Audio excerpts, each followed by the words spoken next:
Hello everyone, I am MANO Scaling, and I am here to help you today. I know you use this video to fall asleep, so before that, please like the video and subscribe to the channel, and also tell me where you are from and what time you are watching. Now get comfortable and relax.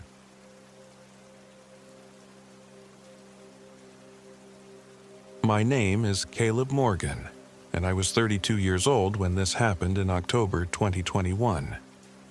I've replayed these events in my head so many times that they almost feel like the memory of someone else's life. Yet every detail remains seared into my mind with paralyzing clarity. I went into the mountains seeking solitude and ended up wishing I had never set foot on that trail.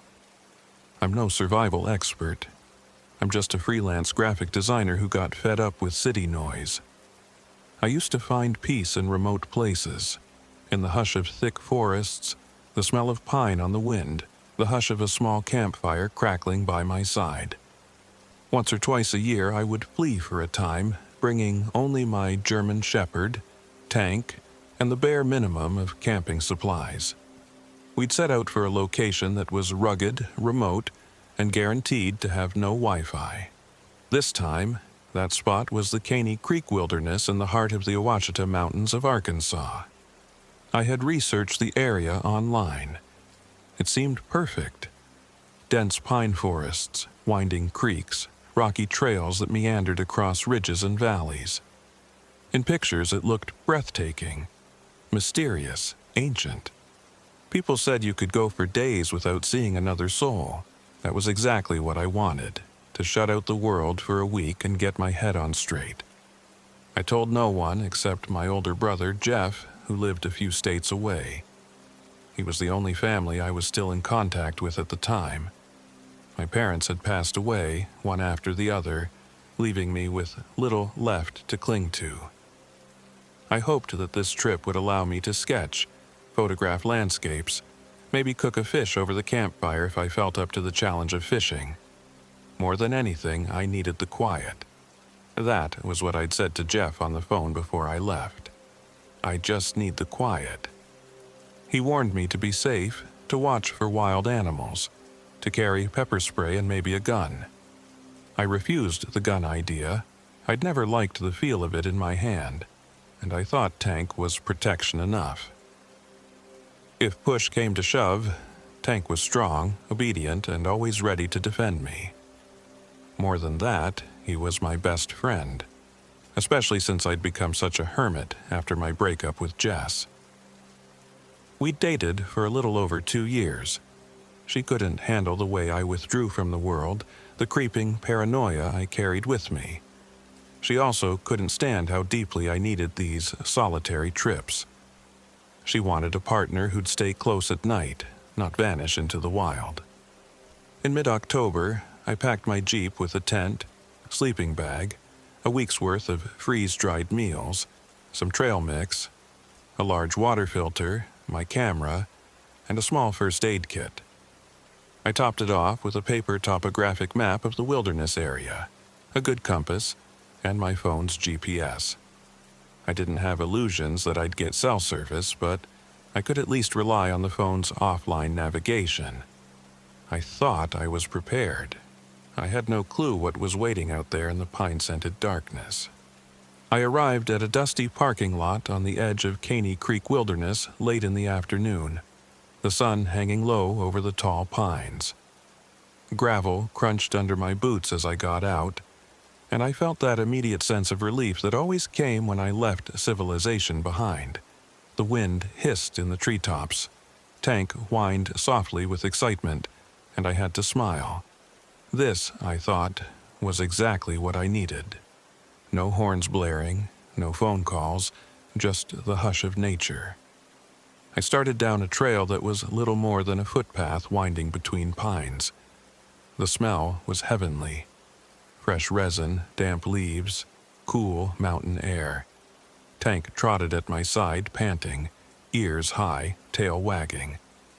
Within an hour, I'd left the last sign of a parking lot or roadway far behind. The pines grew thicker, and I watched the GPS on my phone carefully, noting that the "You Are Here" dot was crawling along the marked trail as expected. I planned to set up camp near a creek about 3 miles in. A problem arose around 30 minutes later. My phone's battery plummeted from 80% to 10% in the span of 10 minutes, then died altogether. I cursed under my breath. Maybe I'd left some app open that drained it.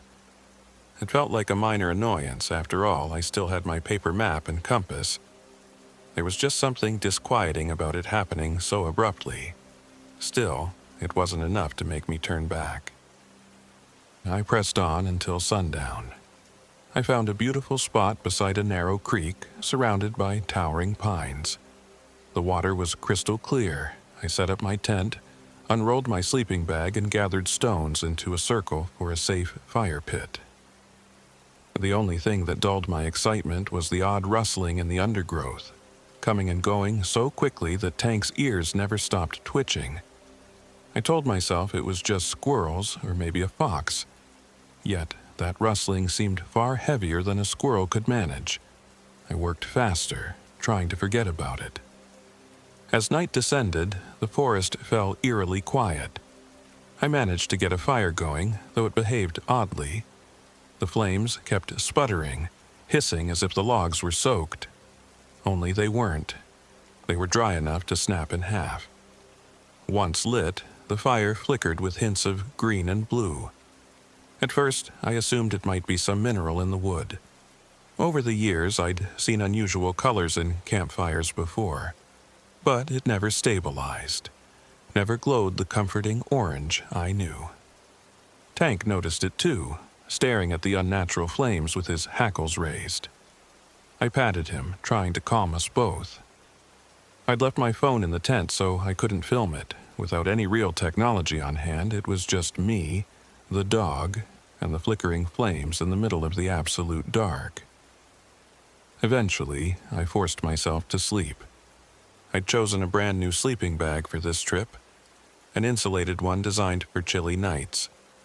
I remember zipping myself up to my chin. Tank curled up at my feet. He liked to sleep just within the tent flap, so if anything ever tried to break in, he'd be the first line of defense. I shut my eyes to the whisper of the creek outside. When I woke, it was dawn. Soft beams of sunshine filtered through the pines and the fire was long dead, but something else was wrong. The first thing I noticed was that my sleeping bag was open, unzipped from the inside. There was a chill on my arms as I rose to a half-sitting position. It was as though I'd invited the cold in.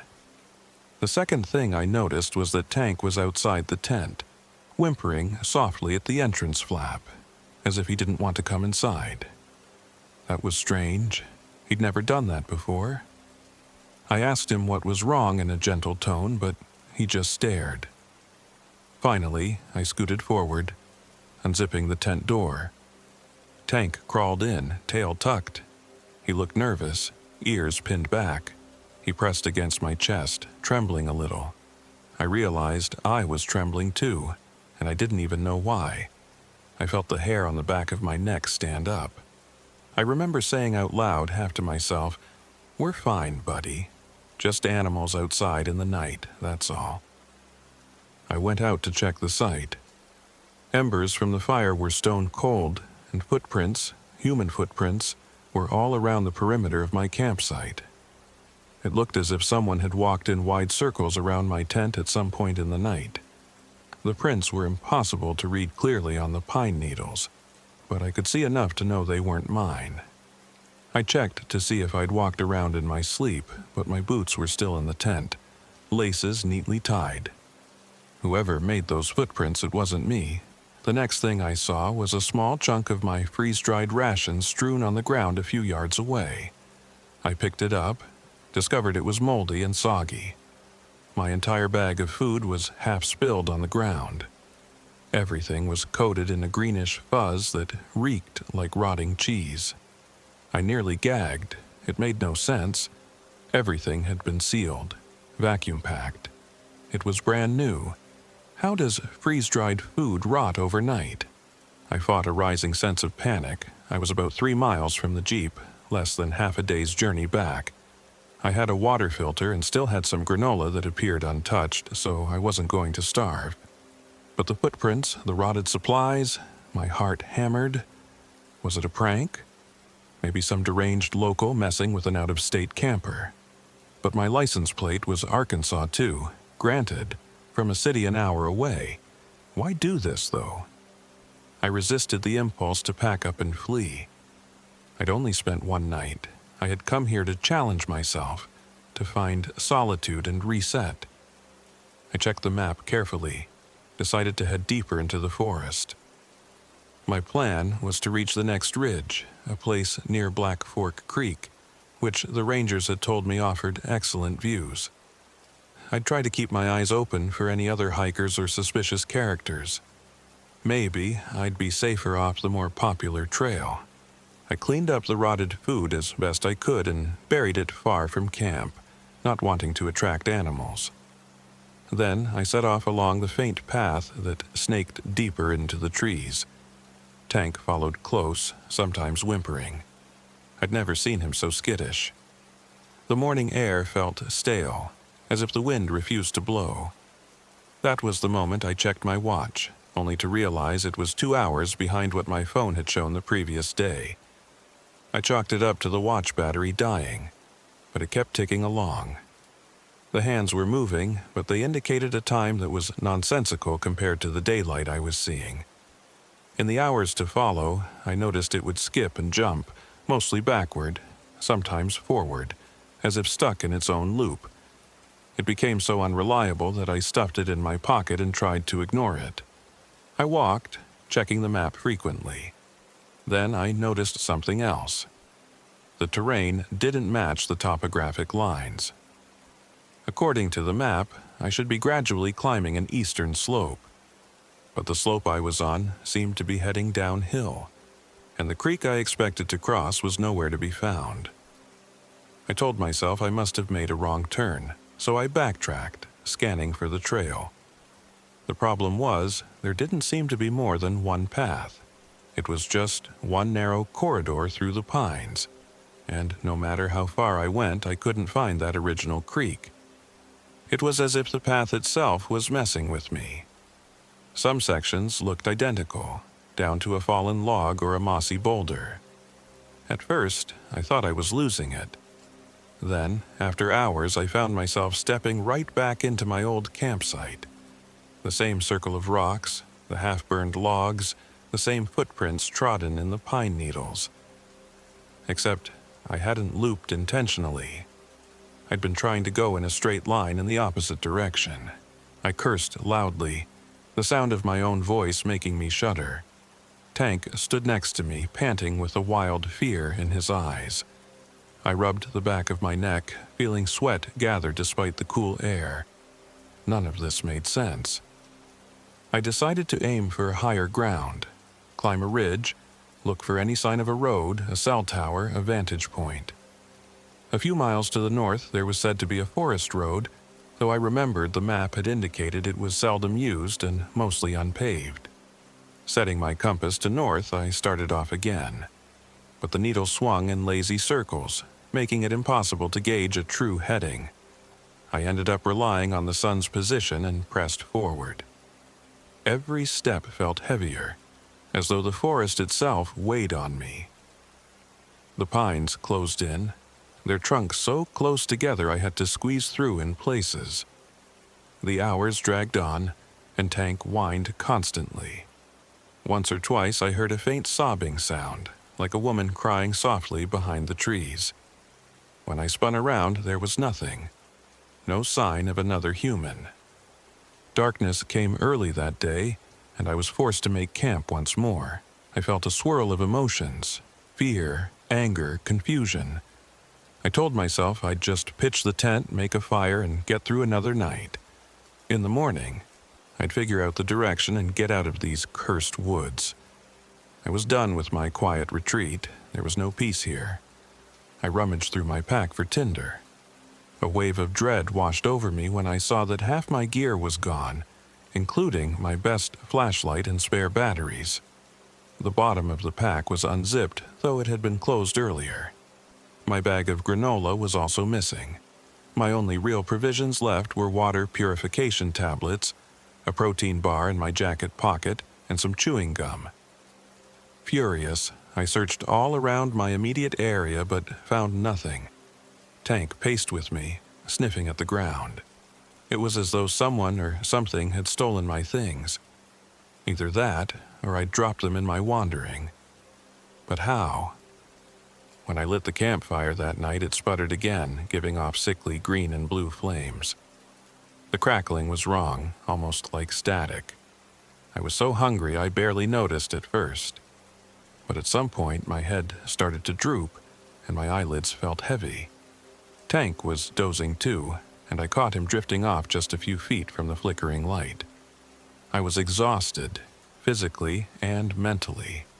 I'd wandered uphill and down, discovered no sign of an exit. My phone was a useless brick. My watch was nonsense. My map didn't match the real landscape. Everything felt unreal. I drifted off to a half-sleep, leaning against a log. A dream came. I saw Jess walking through the pines, her long hair shining in the moonlight, calling my name softly. But she wasn't looking at me. Her eyes seemed vacant, and the longer I looked, the more the vision twisted. Her hair grew thin and knotted, her face gaunt, her lips pulled back in a silent scream.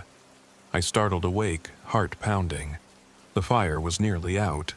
Suddenly, a shrill scream ripped through the silent forest. It was a sound like nails on glass, stretching across the darkness. Tank woke with a start, barking wildly, and I nearly crawled into the remains of the fire from shock. The scream came again, more piercing, echoing off the trees. It was the most unnatural wail I'd ever heard. Part agony, part rage, distinctly female. My mind conjured up the image of the same figure from my dream, hair like rotted seaweed, mouth unhinged, far too wide. I was afraid if I called out, whoever or whatever was screaming would respond. So I stayed silent, scooting closer to Tank. The forest felt strangely charged, as if the very air was vibrating. After a minute, the scream stopped. The sudden quiet was almost worse. I heard no rustling, no footsteps, no animals. Tank's fur was standing on end, and he growled continuously, a low rumble of warning. I slept only in short, uneasy bursts. At some point, I thought I heard footsteps in the leaves, as though someone was walking around the outer edge of my camp. But whenever I looked, there was nothing. The next morning arrived with colorless light filtering through the trees. I was so drained, so full of dread, that it took me some time to realize Tank was gone. My dog, my companion, my protector, vanished. The tent was half-zipped, but there was no sign of a struggle. Panic flared in my chest. I called for him, a shout that reverberated among the tall pines with no answer. Only my own echo. For a moment, I thought maybe he'd wandered off to relieve himself. But an hour passed, and I saw not a single paw print leading away. The thick layer of pine needles made it impossible to track him. I circled the camp, calling his name so many times my voice cracked. Eventually, I slumped to the ground exhausted and on the verge of tears. My one companion gone. I convinced myself that I had to keep moving. Maybe Tank had chased after something and gotten lost. If I kept traveling in a straight line, I might find him, or at least find the road. Every few minutes I'd call his name, my voice hollow. My hope dwindled with every unanswered shout. Around midday, I was pushing through a stand of pines so thick that they nearly formed a wall, and just beyond them I stumbled upon a grisly sight. A man's body, mutilated, strung up on a low-slung branch about 8 feet above the ground. My stomach flipped. He was in hiking gear, cargo pants, boots, a tattered coat. He'd been ripped open from his chest to his belly. His intestines were partially hanging out, and his face was concealed by a piece of paper pinned in place by a sharpened stick. I recognized the paper as a corner of a topographic map. A single word was scrawled across it, but I couldn't read it immediately through the gore. I staggered back, covering my mouth. The iron stench of blood filled my nostrils, making me gag. My eyes watered, but I forced myself to look again. This was a human being, obviously a fellow hiker. Someone had done this to him. This wasn't an animal attack. The branches overhead were smeared with dark splatters. I realized with horror that the man's arms were tied to the branch with rope-like vines. His head slumped forward. Slowly, I reached out, shaking with terror, and peeled the map away from what remained of his face. Underneath was a mask of gore, eyes wide, mouth agape, as though in permanent shock. The pinned piece of map was from the same region of Caney Creek I was in, but it was blackened in places. Beneath the smears, I could read this single, scrawled word: mine. That's when I spotted paw prints in the dirt near the trunk of the tree. Large ones, as big as tanks. But they were spaced oddly, as if the dog that made them had walked upright for part of the distance. My breath caught. I quickly convinced myself it couldn't be Tank. Maybe it was a wolf, or coyote, or even something bigger. There are black bears in Arkansas, but these prints weren't from a bear. They looked so much like Tank's tracks that my mind reeled. I turned and retched, losing whatever was left in my stomach. Fear hammered at my temples. There was some monstrous presence in these woods, and it had stolen my dog. Or worse, it had somehow changed him. I flashed to the memory of the footsteps around my tent, the rotted food, the bizarre scream in the night, the woman's crying. This was no normal place. I was dealing with something I didn't understand. Desperate to keep my sanity, I pressed on. My nerves were raw. I occasionally stumbled, mind racing through every possibility. The creeping sense of being watched never left me. The pines rustled overhead, but no breeze touched my sweat-slicked face. Several times I felt sure I saw a figure standing among the trunks, but whenever I focused, there was only emptiness. Mid-afternoon, I found a small trickle of a stream. I knelt to fill my water bottle. Thankful I at least had purification tablets. I just dropped one in when I heard a rustle behind me. I swung around, heart in my throat. Then I saw him. Tank. My dog stood in the shadows silent. Relief flooded me, and I scrambled to my feet calling his name, but as he stepped into the patchy sunlight, I realized something was wrong. His eyes were clouded, an eerie whitish gray, the pupils barely visible. His stance was stiff, unnatural. I called out, "Tank, come!" And for a moment, he didn't budge, just stared at me. Then he slowly padded forward, tail wagging in a strange robotic way, too slow, too mechanical. His mouth hung open in a bizarre imitation of a grin. A chill shot through my body. Dogs don't smile. Not like that. I reached out to him, careful, and my hand touched the fur on his neck. It was damp. I pulled away, staring down at my fingers in horror. They were slick with blood. For a moment I couldn't speak. Tank let out a low sound, almost like a chuckle, and in the hush of the forest it sounded too human. My heart pounded so hard it felt like my ribs might crack. I saw a dark crust of blood around his jaws. My mind went to the mutilated hiker. I tried to choke out words, to comfort him or to comfort myself. "What happened, boy?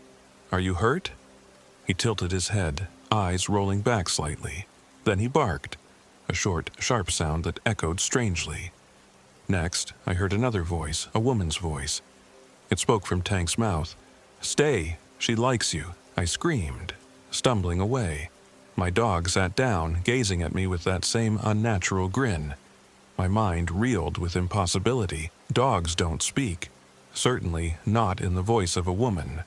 My body trembled with raw terror. I croaked, "Who are you?" Then a wave of dizziness overwhelmed me. In that moment, I swear I saw the forest shift around me, the pine trunks blurring, the sun flickering like a dying light bulb. A voice echoed in my mind, Jess's voice. She said, "Caleb, you always do this. You always run. Don't leave me again." Darkness threatened to close in, but I forced myself to stay conscious. Stumbling backward until my heel caught on a root, I fell hard, the breath knocked out of me. Tank took a few slow steps toward me, head cocked, the blood on his muzzle almost black under the pale light. He sniffed the air, that spine-tingling grin still twisting his mouth. Then he barked again, and a faint rasping that sounded like laughter came out. I did the only thing I could think to do. I ran. I scrambled to my feet and ran, not caring about direction, ignoring the branches that scratched my arms and face. I heard Tank following, his footfalls unhurried. The forest seemed to bend in impossible ways, funneling me back into the same pockets of thick pines or dead-end gullies. More than once, I found myself face to face with the same fallen log or the same sunken clearing. It was as if the wilderness had turned into a labyrinth. I don't know how long I ran, but eventually my legs gave out. I dropped to the ground, panting, tears burning my eyes. I scanned the area. Tank was nowhere in sight. Silence enveloped me. My watch said 11:53 a.m., but the sky was turning orange. The watch hand spun backward in a slow circle. No sense of time existed anymore. I was lost in a forest that refused to behave like a normal place, with my dog possessed or replaced by something I couldn't comprehend. I started to notice a smell, the faint reek of decay swirling on the wind. The hair on my arms stood up. I pressed myself against the trunk of a pine, scanning the area, expecting to see the mutilated body from before or something just as horrific. Instead, I glimpsed a pale figure flitting between the trees. She had hair like dirty cobwebs trailing behind her. Her limbs were unnaturally long. A sense of dread took root in my gut. This had to be the source of that scream. There was something deeply, viscerally wrong about her very presence. I tried to stay perfectly still, even though my lungs were on fire and sweat poured down my face. The figure glided closer. She wore what looked like a stained white gown that clung to her unnaturally thin body. Black veins snaked up her forearms and neck, pulsing with what looked like tar. She paused as if sniffing the air, then tilted her head back and let out a wail, the same impossible scream I'd heard the night before. It pierced my eardrums and I gasped in pain. My vision swam. The figure turned her head, and though her face was half hidden by a veil of tangled hair, I glimpsed hollow eyes. My heart hammered, as if it wanted to break free of my chest. She took a step closer, her movement predatory. A voice in my head screamed to run, but I couldn't. I was frozen, pinned by sheer terror. This was Mora, I would later realize. The Banshee of Black Fork Ridge, an ancient spirit or demon rumored in local lore. Or maybe just a monstrous entity that took on the shape of a woman. I'd read scattered references online about strange wailing in the Ouachitas, but I'd laughed it off as tall tales. Yet, here she was, in the flesh, or whatever twisted version of flesh she occupied. The air around her shimmered, as if the boundaries of reality struggled to contain her presence. The moment she opened her mouth again, I instinctively clapped my hands over my ears. The sound was excruciating, like needles jammed into my skull. I fought the urge to black out and forced myself to scramble to my feet. By some miracle, I found the strength to run, ignoring branches that clawed at me. I knew I was in a cat-and-mouse game that I couldn't possibly win. As I ran, I fumbled for anything in my pack that could defend me. My fingers found a lighter. Not exactly a weapon, but then my mind began racing. Fire! Spirits hate fire. Or maybe that was just a cliché. Still, it was the only plan I had. If I could build a big enough flame, maybe I could keep her at bay, or at least see her coming. The next hours, or perhaps minutes, blurred. My sense of time had shattered. My watch read nonsense. The sun never seemed to move in the sky the way it should. Sometimes it felt like dusk, sometimes dawn. I started hearing Jess's voice more frequently, calling my name from behind the trees. Once, I stopped to call back, a shred of hope flaring in my chest. But then I remembered the horror that had spoken with her voice. There was no way Jess was here. She was hundreds of miles away, living her own life. At some point, I came across another clearing. A battered sign read, "Black Fork Trail," with an arrow pointing south. Relief sparked in me. This was a known route. I remembered reading about it on the official website for the Ouachita National Forest. If I followed it south long enough, I might reach the main road. Clinging to that fragment of hope, I pressed on, ignoring the staggering pain in my legs, the dryness in my throat. Then the terrain ended in a ravine, an almost sheer drop. I saw swirling mist below, and though I could have tried to climb down, it looked too dangerous. Jagged rocks, slick moss. A fall might be fatal. I realized with a sinking feeling that the arrow on the sign might have been pointing to a trail that no longer existed, or had never existed in reality. I was trapped again. That was when I heard a low growl behind me. I spun to see Tank standing in the middle of the clearing, his fur matted with dried blood, those ghostly eyes fixed on me. He advanced, step by step, as if herding me away from the ravine's edge. My eyes darted around for any path of escape, but there was nothing but thick walls of pine except for the precarious drop behind me. My dog's mouth opened, and Jess's voice came out again, though distorted by the canine throat. "Don't fall, Caleb. You'll spoil the fun." I let out a trembling sob. "Please, I don't know what you are, but let him go." The dog only cocked its head. For a moment, something like pity flickered across its face. Then that chilling grin returned. A new scream tore through the forest. Mora's shriek vibrated the very air, and I jerked my gaze upward in time to see a flash of white near the tree line. She was closing in. Something primal took over in me. I decided I'd rather die fighting than let her toy with me. My eyes landed on a fallen branch, charred at one end, maybe from a wildfire years ago. I lunged, snatched the branch, and flicked my lighter, coaxing a tiny flame to life. The bark hissed. Tank snarled, ears flattened, and for a moment I saw confusion in his ghostly gaze. I realized I needed more than just a flicker. Without thinking, I bit the inside of my cheek and spat blood onto the branch, half remembering some superstition about blood offerings and old rituals. I don't know why I did it. Desperation makes us do strange things. The flame sputtered, then caught, creeping along the dry bark. It glowed with an intensity that surprised me. Tank growled again, stepping forward, but I swung the burning stick and he staggered back, whining. In that moment, Mora appeared at the edge of the clearing, her features barely visible behind the hanging veil of her hair. The black veins that webbed her arms pulsed, as if alive with their own energy. She let out another keening shriek, staggering backward from the flame. My heart pounded with adrenaline, and I realized I might have a chance. She stumbled, thrashing as the light from the branch seemed to burn her skin. The air around her rippled, as though time itself twisted in agony at her presence. I took a trembling step forward. "Get away from me," I hissed, brandishing the burning stick like a sword.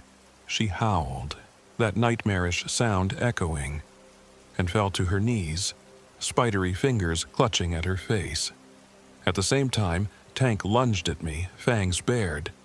He didn't move like he normally did. This was a savage lunge, all snapping jaws and rage. I swung the stick blindly, and the flame caught on Tank's fur.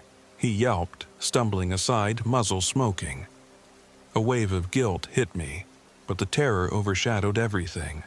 I had to survive. I didn't have time for pity. Mara was still screaming, but I saw an opening as she staggered. Summoning what little courage I had left, I ran toward her and stabbed the tip of the burning branch right into her side. The wood sunk into something soft, and a burst of black fluid oozed out, sizzling against the flame. Her scream rose to a deafening crescendo, and the entire world seemed to stutter. The sky flickered, the pine trees blurred. It was as if someone had pressed pause, then fast forward, then rewind, all in the span of seconds. I almost lost my footing, my vision swimming with nauseating jumps in color and light. Tank attacked me from behind, sinking teeth into my shoulder. Pain exploded down my arm and I fell forward, the breath knocked out of me. My grip on the branch loosened.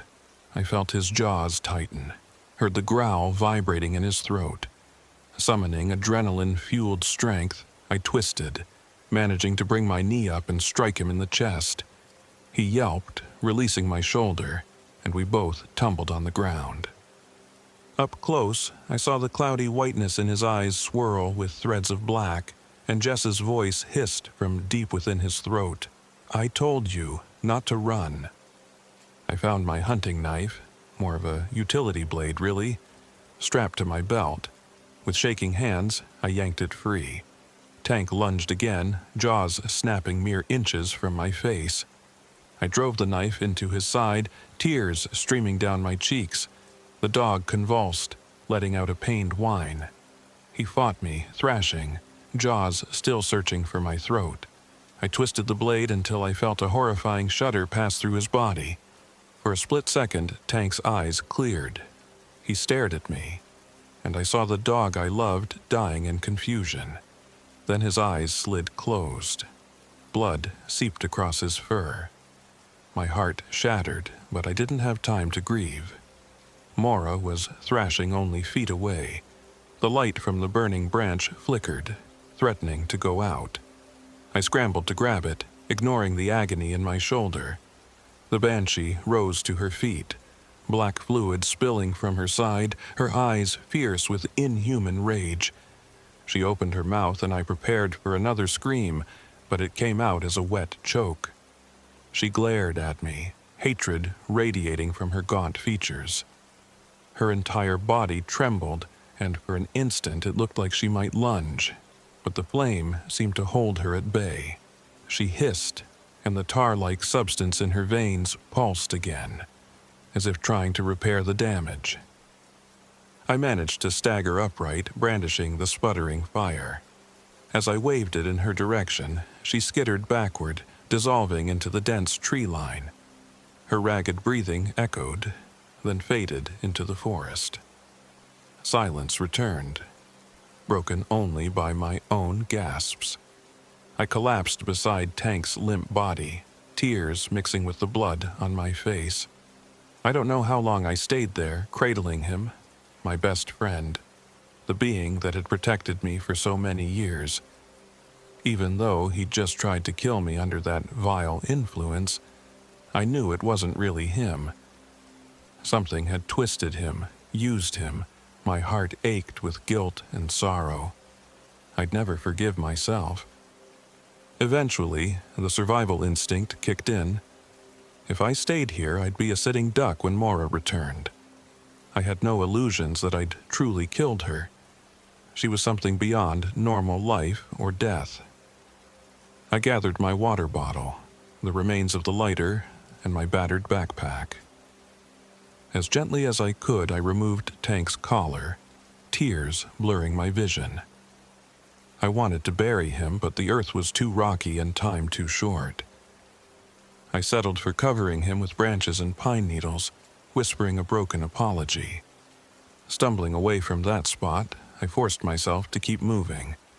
If there was any chance of survival, it lay in finding the road or any sign of civilization. I walked in a daze, teeth chattering from shock. Blood seeped from my shoulder wound, and I used a strip of cloth from my shirt to stanch it. Each step felt heavier than the last. The sun overhead seemed stuck at the same angle. My watch read some random time, 2:17 a.m., but from the sky, it looked like late afternoon. My entire sense of reality had been shredded by the events of the last day, or days, who could tell? At intervals, I swore I saw Jess among the pines, her figure flickering, beckoning me. I ignored her, half hallucinating, half expecting her to vanish. Or worse, to speak in that guttural voice from Tank's mouth. I marched on until I collapsed. Then I forced myself to get up and march again. Sometime near dusk, if it truly was dusk, I smelled wood smoke in the distance. I followed that faint smell, heart hammering with desperate hope. Gradually, I heard voices. Real voices. Human. I nearly tripped over a ridge and came crashing down into a small clearing where two men in camouflage were kneeling over a campfire. They jumped up, startled, rifles in hand. "Whoa there, buddy!" one shouted, alarmed. The other pointed a flashlight at me, illuminating my torn, blood-stained clothes, the rag tied around my wounded shoulder, my wide, delirious eyes. I raised my arms, trembling. "Please, help! I got lost." They exchanged glances. One lowered his rifle slowly. "Jesus, you look half dead. Sit down, let me grab the kit." He rummaged through a large camouflage pack, pulling out a first aid box. I sank to my knees, unable to speak for a moment. The men, who introduced themselves as Bill and Carter, cleaned my wound with antiseptic, wincing at the teeth marks. Carter shook his head, shining a flashlight into my eyes. Did a dog do this, or some kind of animal? I swallowed hard. My dog. He wasn't himself. My voice cracked. There's something out there in the woods. A woman. She screams. I trailed off, realizing how insane I sounded. They both went pale. Bill muttered something about hearing weird noises. Carter glanced at him uneasily, then returned his attention to me. "We'll get you out of here. There's an old logging road about a mile that way," he said, jerking his thumb over his shoulder. "We got an ATV parked there. You'll be all right." That mile felt like an eternity. My body wanted to collapse every few steps. The men kept shining their flashlights around warily, as if expecting something to leap from the trees. I stayed alert, convinced Mora would appear or that I'd hear Tank's possessed bark once more. But all we heard were distant owls, the crunch of our boots, and the nervous breathing of three men who wanted to see daylight again. At last, we reached the ATV. Bill drove while Carter helped me stay upright, pressing a cloth against my shoulder to control the bleeding. The engine rumbled to life, and the taste of exhaust was almost comforting. A taste of civilization. We bounced along a rutted dirt path for what felt like an hour, the headlights cutting through the dark. Finally, a rough gravel road appeared, and Bill navigated onto it with obvious relief. A battered pickup truck was parked there. Carter helped me into the passenger seat while Bill attached the ATV to a hitch. I think I passed out briefly. When I came to, we were driving along a lonely highway under a cold moon, heading toward the nearest town. I half expected the road to vanish or to warp like the forest, but it stayed solid beneath the tires. They took me to a small clinic in a place called MANO, a quiet town near the southwestern edge of the Ouachitas. By the time we arrived, I was shivering, drifting in and out of lucidity. Doctors patched me up, gave me painkillers, and asked me countless questions. I tried to explain what had happened, but it all sounded too impossible. At one point, a nurse calmly said, "Honey, you've been missing for 3 weeks. Your brother reported you gone, and the rangers went looking but never found you." 3 weeks? I could have sworn I'd only been in the forest for 5 or 6 days at most. My mind reeled. Had I lost time, or had the forest stolen it from me? A local sheriff came by to get a statement. I told him about the dead hiker pinned to a branch. He said no body matching that description had been found. He said that area was closed off a year ago after reports of a murder. I described the location, though in truth I could barely remember it with any clarity. All I knew was that I'd seen a man strung up and eviscerated. The sheriff said they'd send a search party. I never heard the outcome. I ended up staying in that clinic for a few days. A few times I woke to find the staff standing over me, concern etched into their faces. They probably thought I was insane. Maybe I am. I kept dreaming about the forest, about Tank. In those dreams, he'd stare at me with that horrifying grin, waiting. Or I'd see Jess, crying in the distance, unreachable. I'd jolt awake, drenched in sweat, my shoulder throbbing in agony. When they finally cleared me to leave, I found a note from Bill and Carter wishing me well. They apologized for not sticking around, but they had families to get back to. Fair enough. My brother Jeff arrived soon after, driving all the way down from Missouri to pick me up. He was frantic with worry, hugging me so tightly my stitches threatened to break. I tried to explain what had happened, but he mostly chalked it up to exposure, dehydration, hallucinations. I wished it were just that. In the weeks that followed, I tried to piece my life back together. I holed up in my apartment, refusing to answer the phone. Jess emailed me once, having heard from mutual friends that something terrible happened. I didn't know how to respond. I stared at her message for hours, remembering how real it had felt to hear her voice coming from Tank's mouth. In the end, I simply deleted it, half convinced none of this was real. The nightmares didn't stop. Each night I'd dream of that banshee, her black veins pulsing, or I'd see the dead hiker with the map pinned to his face. I'd wake up soaked in sweat, my hands gripping the empty air where Tank should have been. One morning, I stumbled to the bathroom and caught a glimpse of myself in the mirror. My cheeks were sunken, dark circles under my eyes. My hair had started to gray at the temples. I couldn't have aged that much in a matter of weeks, could I? Then there was the final punch in the gut. I found Tank's collar on my bedside table, though I distinctly remembered leaving it in my pack. My pack was still in the clinic's lost and found, or so they said, so how did the collar get here? My hand shook as I picked it up. The name tag jingled softly. Tank. The metal felt ice cold against my skin, and for an instant I imagined I heard that guttural voice whispering, "Stay, she likes you." The next day, I realized my watch was missing from my belongings at the clinic. That same evening, I found it lying next to Tank's collar, both set neatly on my pillow as if placed by an unseen hand. The watch's hands were ticking backward. No matter how many times I reset it, they resumed their backward journey as soon as I let go. It became so unnerving that I stuffed it in a drawer. But sometimes, late at night, I'd hear it ticking from across the room, whispering that time itself had fractured in those woods. I want to say that's where my story ends, but it never truly ended. You can't just walk away from an encounter like that. My sense of reality was shaken too deeply. No official report ever confirmed what happened in those woods. The search for the mutilated hiker turned up nothing. The locals around Mina whispered about a legendary wailing spirit in the mountains, but no one gave me direct answers. Maybe they were afraid. Maybe they simply didn't believe me. As for me, I survived.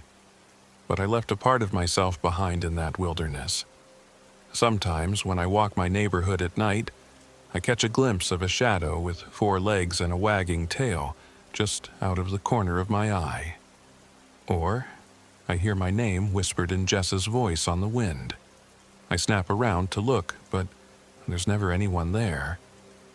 Rationally, I know it can't be real, but there's a knot of dread deep in my gut that says it is.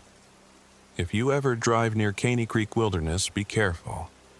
People go missing there more often than you'd think, though most are eventually found. And if you hike those trails, watch out for low-hanging branches or footprints circling your camp in the night. If you see a pale figure with black veins lurking between the pines, run. If you hear that long, ghastly scream, cover your ears and pray. Because once Mara sets her sights on you, reality itself starts to unravel. And if a beloved friend or animal goes missing, only to return with vacant eyes and an unholy grin, don't hesitate. The moment you do, it might be the last moment that belongs to you at all. I still don't know why I made it out of those woods alive. Part of me thinks I never did, that I'm caught in some final loop of hope while my body rots among the pines. Another part of me wonders if Mara let me go, if the flame and the taste of my own blood forced her to retreat, but not vanish. Perhaps she marked me that day, and she can always find me, no matter how many miles I put between us. Whether I'm actually free, or just telling myself this story as my final delusion, I can't say. All I know is what I've seen and heard. And I'm telling you so you'll believe me, or at least keep your guard up if the forest ever beckons to you the way it once beckoned to me. Loneliness can be a powerful lure, but some places, some silences, shouldn't be sought out. Some nights you can never sleep safe no matter how far you think you've run. That's the truth of what happened to me, Caleb Morgan, 32 years old in October of 2021. I told you my story. Don't make the same mistake.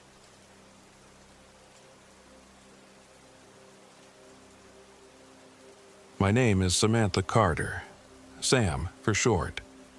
I'm 32 years old, and I swear every word I'm about to tell you is true.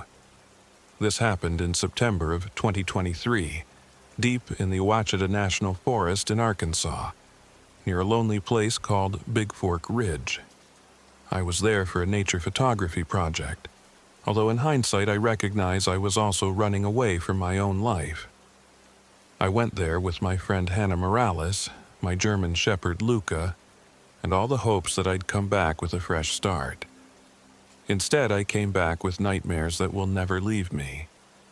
I need to tell this story straight, so I'll begin by describing why we went camping in one of the more remote corners of the forest. Despite everything at the time, it felt like a good idea. I'm a freelance nature photographer and blogger. I've spent the last 6 years traveling around the country, capturing wildlife and scenic landscapes for magazines and my personal blog. It's not a lucrative lifestyle, but I love it. I'd just gone through a nasty divorce, the kind that leaves you feeling hollow inside, questioning every decision you've ever made. And so I planned this trip with Hannah for solace and maybe a little excitement. Hannah Morales, 30 years old, was someone I trusted, or thought I did. We'd met in college, then drifted in and out of each other's lives, usually reconnecting online to talk about everything from silly cat memes to serious heartbreak. When I posted on social media that I planned to do a multi-day camping trip in the Ouachita Mountains, Hannah messaged me almost immediately. She said she needed to escape as much as I did. I remember how enthusiastic she sounded. She said she'd handle the campsite permits and permission forms if needed, so we'd be free to trek off trail near Big Fork Ridge. The plan was for us to spend the first couple of nights together. Then, if I decided to extend my stay, I'd remain solo with Luca. It was an arrangement that suited me fine. I drove from my place in Little Rock, loaded my SUV with cameras, survival gear, though calling it survival gear might be an overstatement, extra water filters, a tarp, freeze-dried meals, a basic first aid kit, and Luca. My dog was everything to me. A gorgeous German shepherd with that classic black and tan coat, protective but usually gentle. She had been my constant companion through the divorce, never complaining, always at my side. We arrived at the rendezvous point, a dusty parking area near the trailhead, where Hannah was waiting in her beat-up Subaru. She hopped out and greeted Luca with excited scratches behind the ears, then gave me a tight hug. I remember her voice. "Sam, this is going to be amazing." I didn't know it then, but I would soon regret it. We started late in the morning, heading down a designated path for a while until the trail turned rocky and narrow. The higher we went, the more strenuous it became. I was out of breath, but Hannah led the way, forging a path off the main trail when she saw a clearing she liked. We followed a paper map she'd found. She claimed it had more detailed terrain information. On that map, Big Fork Ridge was marked with a giant star as a scenic overlook. I should have realized that the star might have been scribbled in by someone else, but it's easy to ignore red flags in the moment. Early that first afternoon, we found what looked like an old campsite. Stones arranged in a circle formed a makeshift fire pit. Rusted metal stakes jutted out of the ground. I remember Luca whining. Something about that place made my dog skittish. The site was large enough for 2 tents and close to a narrow creek. It seemed perfect. I set down my gear, started to unload. That's when Hannah casually mentioned that the official campsite we had reserved was actually a mile or so away. This was just a better spot, she said, more private and scenic. It would be fine. No one would bother us. "It's pretty remote," I remarked. Then I asked a question I should have asked from the start. "Are you sure we're allowed to camp here?" Hannah tried to deflect with a grin. Would I ever break the rules? She joked, but she never fully answered. She set about unfurling her tent in a hurry, while I tried to shake off my discomfort. I rationalized that we were in the middle of nowhere. Who was going to care? We busied ourselves for a while, setting up the tents, collecting sticks for a fire, and filtering water from the creek. I forgot about my concern in the swirl of activity. I was just happy to be out of the city, away from phone calls from my ex, away from deadlines.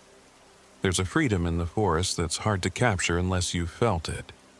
The wind in the pines, the faint scent of wet leaves decaying, reminding you that nature moves at its own steady pace, unaffected by your personal dramas.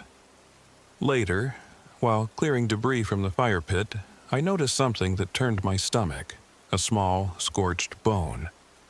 Initially, I thought it belonged to an animal, a raccoon, maybe, but there was something about the shape, something that made me think it was human, maybe a child's. The idea was too disturbing to dwell on. I stuffed it under a rock so Hannah wouldn't see it and freak out.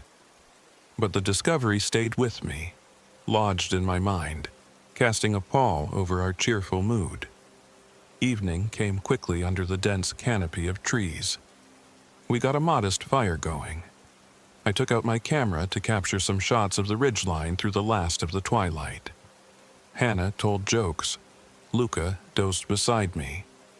Despite the weirdness of the bone, I felt a surge of hope. This trip would be my healing. But from the start, the forest refused to give us any peace. Strange things happened that first night. The fire kept dying. Not just a normal fade from lack of kindling, but abrupt sputters as if an invisible force was snuffing it out. We had to continuously feed it with tinder to keep it alive. Our phones, fully charged, both drained to nothing in under an hour. It made no sense. I remember complaining because I wanted to upload a photo to my blog, only to find my phone was dead. Hannah's phone died too. In a fit of frustration, I turned them both off, thinking I'd recharge them tomorrow with my solar charger. We decided to get some rest. Hannah turned in first. I stayed up for a bit, listening to the wind swirl through the trees. At times, it sounded almost like whispering. Once or twice, I thought I heard a definite voice, but I told myself it was just the wind playing tricks. Luca's ears kept perking up, scanning the darkness. At around midnight, I called it quits and crawled into my tent, Luca curling up near the entrance. When I woke at dawn, the first thing I noticed was the absence of Hannah.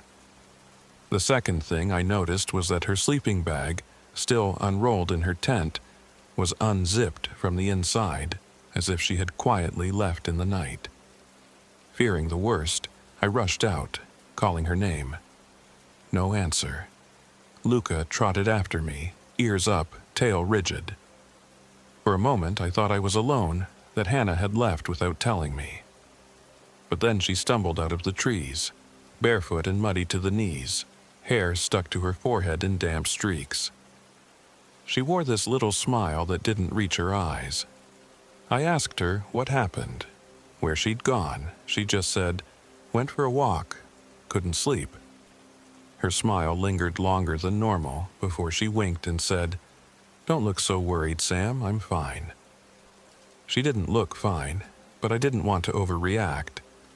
This was the same Hannah I'd always known, spontaneous, a little impulsive.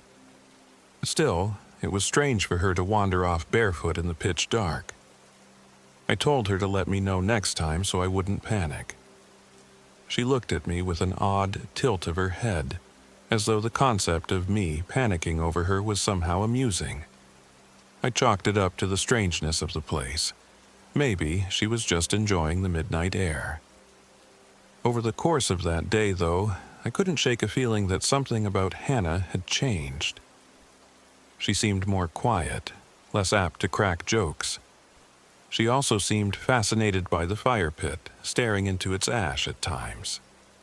Luca, normally friendly, or at least neutral, began to growl whenever Hannah got close to me. I found it embarrassing and tried scolding her, but the dog wouldn't relent.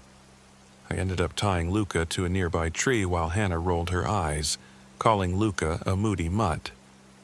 Perhaps the weirdest part was how Hannah's eyes looked different. I had always remembered them as a warm brown. Now, in the sunlight, they had a grayish cast.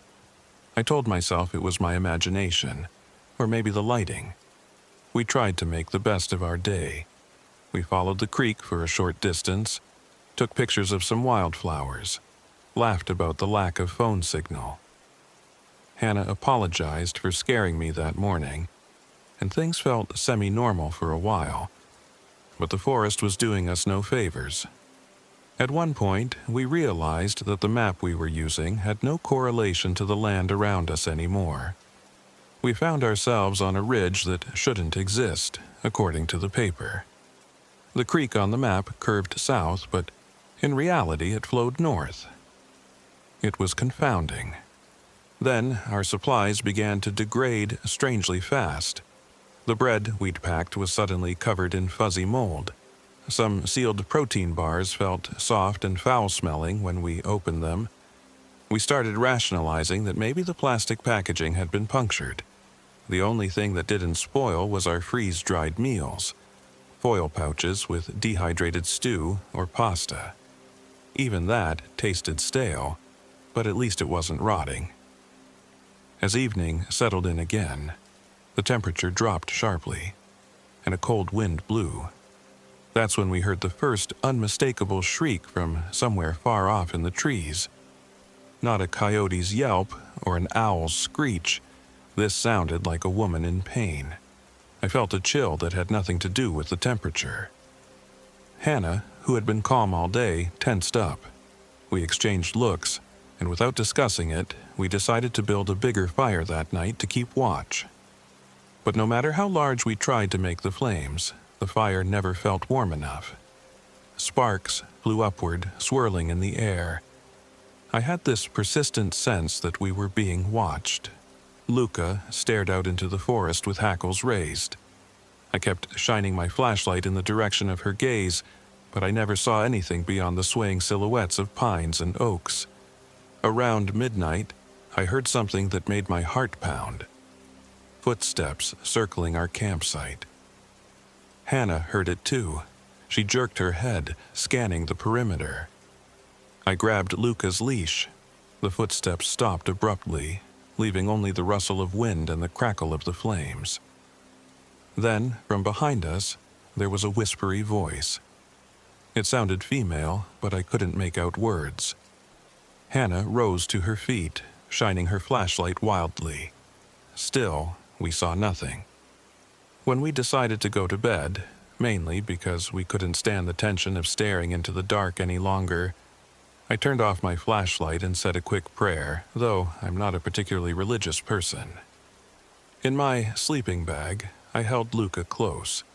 She was trembling, which was not typical of her. Eventually, I drifted off. I awoke to chaos at around 3 a.m. Luca was snarling and barking inside my tent, tugging violently at the leash. I scrambled up, my mind muddled with sleep. By the time I unzipped the tent, Hannah was standing there, her face contorted in rage or desperation.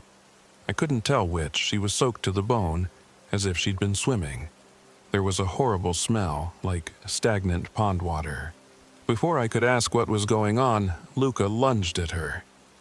It happened so fast, I remember seeing Luca's teeth bared as she launched, and Hannah bringing up a metal tent stake in a desperate motion. Then a flash of blood. Luca yelped. In confusion and terror, I grabbed for Luca's collar, screaming at both Hannah and my dog to stop. Hannah was breathing hard, eyes wild, and then I saw the stake embedded in Luca's side. Luca collapsed, and Hannah just stood there, chest heaving, that weird grin returning to her face. I lost it. I fell to my knees, pressing my hands over Luca's wound. She was bleeding heavily. Adrenaline was surging, and my instincts told me to do something. Apply pressure, bandage it. But in the darkness, without proper medical supplies, I was helpless. Luca's breathing grew shallow. Then she made a noise, like a sigh, and went still. Everything in me shattered. I looked up at Hannah with tears in my eyes, screaming something incoherent. She stared down at me, face half lit by the dying embers of the fire. She murmured, "She attacked me. I had to." Even in that moment of grief and confusion, something about Hannah's tone made me realize this wasn't just panic. She spoke calmly, almost monotonously, as if she was discussing the weather. My heart hammered. I was afraid of her, but also in shock. I spent the rest of that night in a stupor, kneeling beside Luca's body. I tried to wrap her in a blanket. Hannah wandered around the campsite, occasionally humming, muttering to herself. She kept repeating something like, "The water's warm here," or "She was going to kill me." It made no sense. By dawn, my eyes were raw from crying, and my mind felt frayed. When the sun rose, Hannah was nowhere to be found. The blanket I'd put over Luca was half pulled away, as though someone had inspected the body. Fighting nausea, I decided I couldn't stay here. My dog was dead, and my friend was clearly unhinged or possessed or something. My only chance was to leave for help, or at least to get away from Hannah.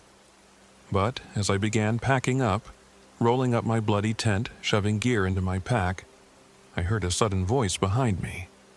A man's voice this time, gravelly and low. I spun around, heart nearly bursting out of my chest. There stood a tall, broad man with a scruffy beard, one eye obscured by a milky film. He wore mud-stained jeans, a worn flannel jacket, and had a battered rucksack over one shoulder. "Jesus," I spat, stepping back. "You scared me." He just looked at Luca's body, then at me. Finally, he spoke. "Name's Jake Griggs. Didn't mean to startle you. You all right, ma'am?"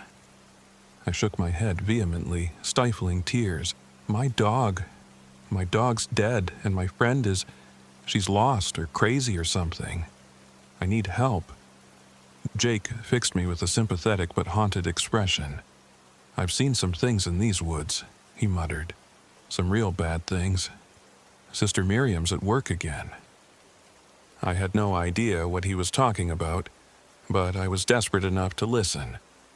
He noticed how my gaze flitted around. and he gestured for me to follow him. Over the next hour or so, we walked half a mile through the woods, toward what looked like an abandoned hunting shack. The journey was grueling, mostly uphill, my arms trembling from exhaustion and heartbreak. As we walked, Jake spoke in hushed tones, describing a local legend, a witch named Miriam or Sister Miriam. According to him, she was once a midwife who lived near Big Fork Ridge a century ago, in the days of raging droughts and suspicious townsfolk. She was blamed for children's deaths, for crop failures, for a town's misery. They accused her of witchcraft. Eventually, a group of men captured her, built a pyre in these woods, and burned her alive. But her spirit, or something even darker, remained.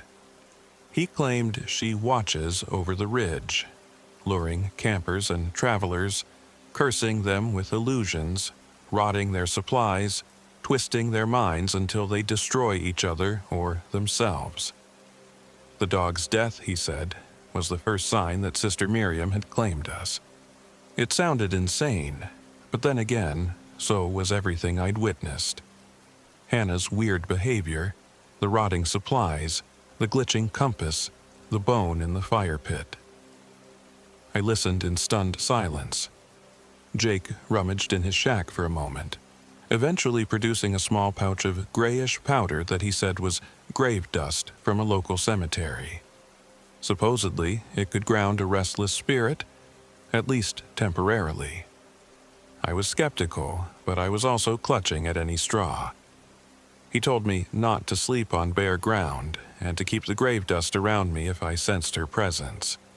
Then he warned me, "That friend of yours, she's either gone or changed.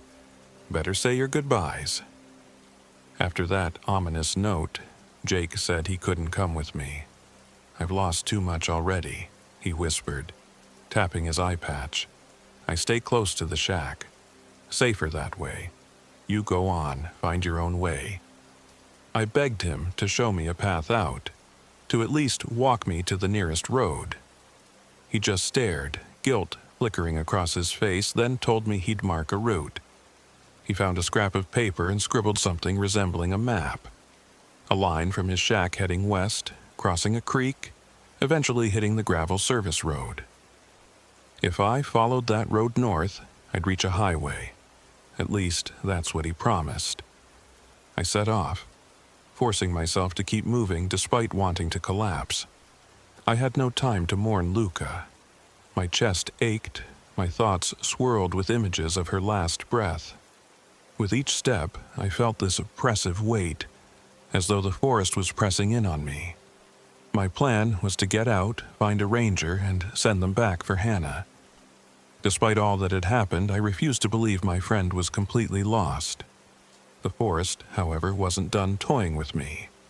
As I trudged uphill, I glanced at my watch. Nearly noon. Yet the sun seemed unnaturally low, the shadows long, the air cold. My watch then flickered from noon to 9 p.m. in an instant, the seconds ticking backwards. I shook it, tapped it, but it was definitely malfunctioning. Or time itself was malfunctioning. I tried counting my steps, told myself that maybe the battery was just dying, but a chill slid down my spine anyway. An hour later, I found the creek Jake mentioned, or I thought I did. It was narrower than I expected, and the water ran a different direction than what he'd drawn. My compass spun uselessly. The written directions might as well have been a foreign script. This was when I first felt real despair.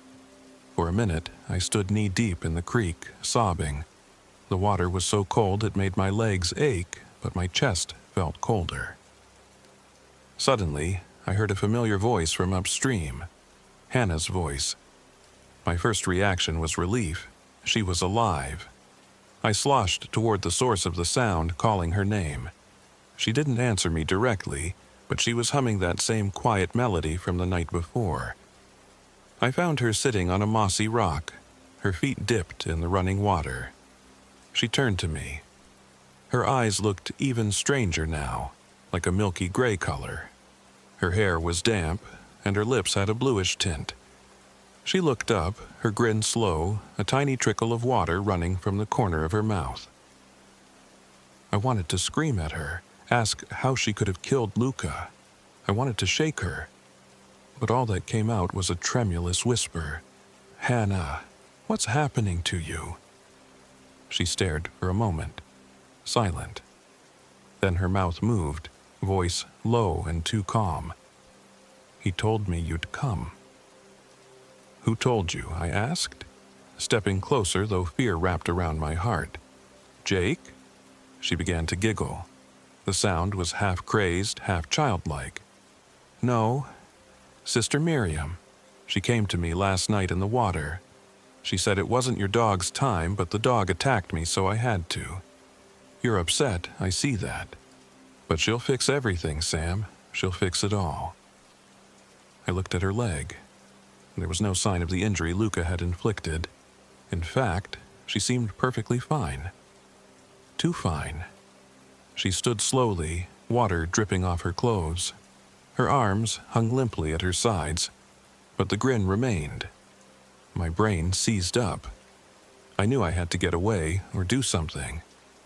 I fumbled for the pouch of grave dust in my jacket pocket. With trembling fingers, I pulled it out. "Stay back," I warned. Hannah cocked her head curiously.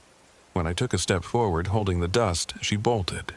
One moment she was on the rock, and the next she was gone, disappearing into the trees with a disturbing speed that didn't look human. That's when I noticed a new phenomenon. The water around my ankles began to boil. Steam hissed upward, and a stench of sulfur clogged my nose. I leapt away, splashing to the bank. My skin burned where the water touched. No visible injuries, but the sensation of being scalded lingered. Terrified, I forced myself to keep moving downstream, hoping it would eventually lead to a known trail. The forest blurred around me. At times I saw shapes flitting behind the trunks, glimpses of something pale. I kept thinking of Sister Miriam's legend, that she was burned alive, that she haunted these woods, that she might appear as a bloated figure or an apparition. I hoped I wouldn't see her, but I also feared she was controlling Hannah. After trudging on for what felt like hours, I checked my watch again. It read 2:27 p.m. The sun overhead looked like it was nearly sunset. I tried not to think about the bizarre discrepancies in time. I gritted my teeth and walked until my legs ached. When I finally broke through a clearing, I didn't see a road. Instead, I saw what looked like the same old campsite, our campsite, like I'd traveled in a giant circle. I saw the scattered ashes of our fire pit, the remains of my tent. And there, still lying on the ground, was Luca's body, half wrapped in that bloody blanket. That moment shattered me further. I stumbled to my knees, sobbing. I hated that I'd left her there. I approached, wanting to do something, bury her at least. But as I reached out to touch her fur, I froze. Her eyes were open. They weren't canine eyes anymore. They were a dull, clouded white, like a dead fish. My stomach lurched. Then she blinked. My dog blinked, even though I knew she was dead. It was the most horrifying thing I'd ever witnessed. I scrambled back, heart pounding. Luca let out a low whine. I heard her lips part, and a ragged inhalation that seemed to rattle her entire body. She tried to rise, legs spasming. In that instant, reason left me, replaced by primal terror. I grabbed the grave dust. My hands shook uncontrollably. I remember screaming incoherently as I hurled the dust onto Luca's corpse. A hiss sounded, and she collapsed back into lifeless stillness. Eyes dull, body going rigid as if pinned by an invisible force. I sat there, breathing like I'd just run a marathon, tears streaming. Then, from the darkness between the trees, I heard a scraping noise, like wet branches sliding across the ground. I forced myself to get up, pack what little gear I had left, and push onward. I didn't look back, not even at Luca, because some part of me knew that if I did, I would never be able to move again. I stumbled through the woods, half delirious. At times, I saw illusions of myself. Once, I spotted a figure ahead in the gloom, with hair like mine, wearing the same jacket, moaning softly. When I got closer, it vanished. Another time, I saw a reflection of me kneeling beside a creek, weeping. Then the reflection looked at me, eyes black. I nearly ran the other way. The forest felt like a labyrinth, or a living creature that changed its shape to keep me trapped. I don't recall exactly when or how I first encountered the old fire pit in the ground, the one that looked older than the campsite we used, ringed with ancient stones and filled with blackened bones. Child-sized. But I do remember the stench of charred flesh overwhelming me. I realized then that the entire ridge was dotted with these clandestine burn sites, all from different eras. Some might have been decades old, others maybe centuries. A swirl of horror overcame me. I pictured Sister Miriam's final moments, tied to a stake, flames devouring her. I wondered if all these bones belonged to her victims or to the townsfolk who once turned on her. That was when Hannah found me again. Or rather, I heard her first. Soft footsteps from behind, no attempt at stealth. I turned, raising my flashlight. She stood there, half her face illuminated. Every detail about her was wrong. Her skin looked almost translucent, veins visible beneath. Her hair was caked with mud. Her lips twitched into a grin I recognized but dreaded. She spoke in that calm, disconnected voice. "You see them, don't you? The bones. They're so warm, Sam, so very warm." I backed away, trying to remember what Jake said about the dust. My mind raced, uncertain if it was effective on a living person who was possessed. "Hannah, I'm sorry," I stammered, though I didn't know why I was apologizing. "Let me help you. I can get you to a hospital." She tilted her head, eyes flicking to the side. "A hospital can't fix me. I'm part of this place now, part of Miriam." I glanced around, considering an escape, but I was so tired. My legs felt like lead. I tried to talk to her again, telling her how we needed to leave, that her family would be worried, that she had so much life left. She let me ramble. Then she moved closer, each step deliberate, until I saw the madness swirling in her eyes. She whispered, "If we burn together, you won't hurt anymore. You can forget everything, your divorce, your loneliness, your pain. Miriam can take it all away." That was when I realized the betrayal was complete. The friend I knew was gone or twisted beyond recognition. She lunged for me, fingers clawing at my jacket. I pivoted, swinging the flashlight, striking her shoulder. The impact made her snarl, more animal than human. She tried to grab my wrist, maybe to yank me toward the pit. Desperate, I fumbled with the dust again, but she knocked it from my hands before I could open the pouch. She forced me back against a tree. Her strength was shocking, like she had the power of two people. Her nails raked my arms, leaving deep scratches. In a final act of desperation, I remembered the flare in my jacket pocket. I drew it out, jammed the tip into her side, and ignited it. The sudden bright light illuminated everything in crimson. She shrieked, staggering back, the flare sizzling against her clothes. While she was distracted, I scooped the grave dust from the ground, flung it at her face. A wave of power, or so it seemed, exploded outward. She dropped to her knees, clutching her face, black fluid dripping from her mouth. The forest around us reverberated with a chorus of screams, voices layered upon each other, as if we'd unleashed a legion of tortured souls. Sobbing, I forced myself to run. I realized I was heading down a slope, stumbling over roots and rocks, half blinded by the tears and adrenaline.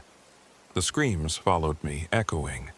I still don't understand how I navigated the darkness without breaking a leg. I only know that I ended up at the same clearing again, the campsite, but everything looked slightly different. The trees around the perimeter seemed older, thicker. The shape of the fire pit had changed too, as if I'd traveled back or forward in time. Then I saw a horrific sight. Another me sat next to the ashes, wearing the same jacket, hair knotted, face streaked with tears. Our eyes locked, and it felt like staring into a mirror, except the reflection flickered. Then it rose, turned away, and vanished into the trees. In its place, I saw Luca's body again, half buried under leaves. I approached in shock. She was in advanced decomposition, far more decayed than she had been just hours earlier. It defied logic. My stomach twisted. I heaved, retching until bile burned my throat. Sister Miriam's presence pressed in on me, an almost palpable weight.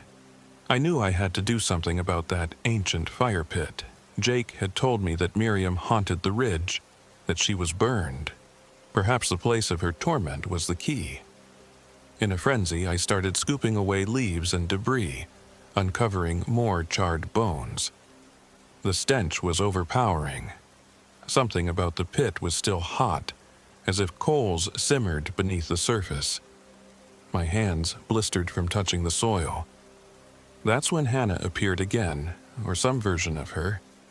She looked half-burned now, flesh blackened across her arms and neck. She crawled toward me, leaving a trail of smoldering embers in her wake. I stared in wide-eyed terror, mind spinning. She rasped, "Help me," in a voice that sometimes sounded like Hannah and sometimes like a chorus of others. I realized the entire forest seemed to be screaming with us. Clouds scudded overhead, blocking the moonlight. Everything was tinted with darkness. I found a canister of camping fuel in my pack. I'd used it for a small propane stove. I don't recall deciding it was the right thing to do, I just acted on raw instinct. I poured the fuel around the pit, around Hannah, around everything. She stared at me, tears streaming down her charred cheeks. I whispered, "I'm sorry," before I struck a match. The flames roared to life, swallowing the pit in an instant blaze. Hannah screamed, her voice cycling through dozens of overlapping howls. The shapes around the trees, the illusions, the flickers of phantoms seemed to writhe in the firelight. I watched as Hannah's figure convulsed in the flames, half of me wanting to save her, the other half realizing she was already gone. She collapsed, and the shrieking died to a low roar of flames. Smoke choked the air. The forest groaned around me, as if in pain. Then, in the core of the blaze, I saw a figure. A woman with pale skin, hair draping down in black ropes, her face twisted by rot and anguish. She looked at me, lips curling into an almost sympathetic smile. Her eyes gleamed with malice. I knew it was Sister Miriam, or what remained of her. I yanked the grave dust pouch from my pocket, ignoring the burns on my hand, ignoring the tears streaming from my eyes. I flung the dust into the heart of the fire. Time seemed to tear open like a wound. I saw glimpses of an older era, men with torches surrounding a woman tied to a post. Then I saw modern campers, their eyes glassy, stumbling into these woods, never to return. I saw a flicker of Hannah as I knew her in college, smiling happily without any trace of this nightmare. Through it all, Sister Miriam reached toward me, lips parted as if trying to speak. My ears filled with a hideous buzzing that turned into a roar, and then everything burst in a flash of crimson flame, leaving me alone. Somehow, I survived that night. I crawled away from the burning pit, collapsing in exhaustion. My memories of what followed are disjointed. I recall staggering through the woods in darkness, the ground lighting up with the glow of distant embers. My watch said 4:10 p.m., but the sky was near pitch black. I may have passed out multiple times. My arms were cut up by brambles. My coat was partially singed. I had an open gash on my forehead that bled freely, but I forced myself onward because some survival instinct told me if I stopped, I would become part of this cursed place forever. At some point, I found a narrow dirt path that led me downhill. I think I heard voices or saw headlights. I crashed through a line of scrub and practically collapsed on a dirt road, face in the dust. That's where a group of park rangers found me. I was delirious, ranting about witches and bones and time loops. They had to carry me to their jeep. I vaguely remember them pressing me for details, but I'm not sure what I told them. By the time we got to the nearest hospital in Mina, the adrenaline had drained out of me. I slipped into a half-sleep full of nightmares. I don't know how many hours passed before I was coherent enough to speak to a ranger again. When I did, I begged them to go back for Hannah, to find her remains, do something. They told me they checked the GPS coordinates I'd given, but found no sign of a campsite, no bones, no body. They searched thoroughly and concluded I must have gotten lost, that maybe I'd hallucinated. They politely suggested I see a psychologist for post-traumatic stress. I have no illusions they believed a word I said. No official report was filed, except for a missing hiker's notice for Hannah Morales, which eventually got closed due to lack of evidence that she ever entered the forest with me in the first place. I suppose she never filed any official permits. She was just gone. That haunted me almost as much as Luca's death.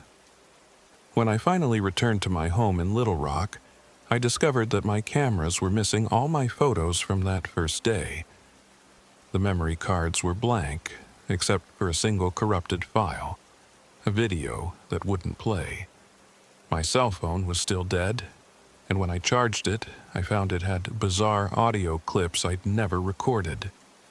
I heard my own voice whispering to Luca in a tone that sent shivers down my spine. The flames are warm here, aren't they? In the background, there was a strange crackling, and at one point, I swear I could hear Hannah softly humming. For weeks, I suffered nightmares. Images of Sister Miriam's face half obscured by flames, Hannah crawling across the ground, Luca blinking with human eyes. I could barely function. Friends and colleagues chalked it up to trauma. Therapy helped me accept that something terrible happened, though no rational explanation sufficed. Jake Griggs, the lone hiker who gave me the grave dust? The rangers found a deserted shack where he supposedly lived, but it had been empty for years. No one recognized the name. Sometimes, when the wind howls a certain way, I remember those nights with a jolt of panic.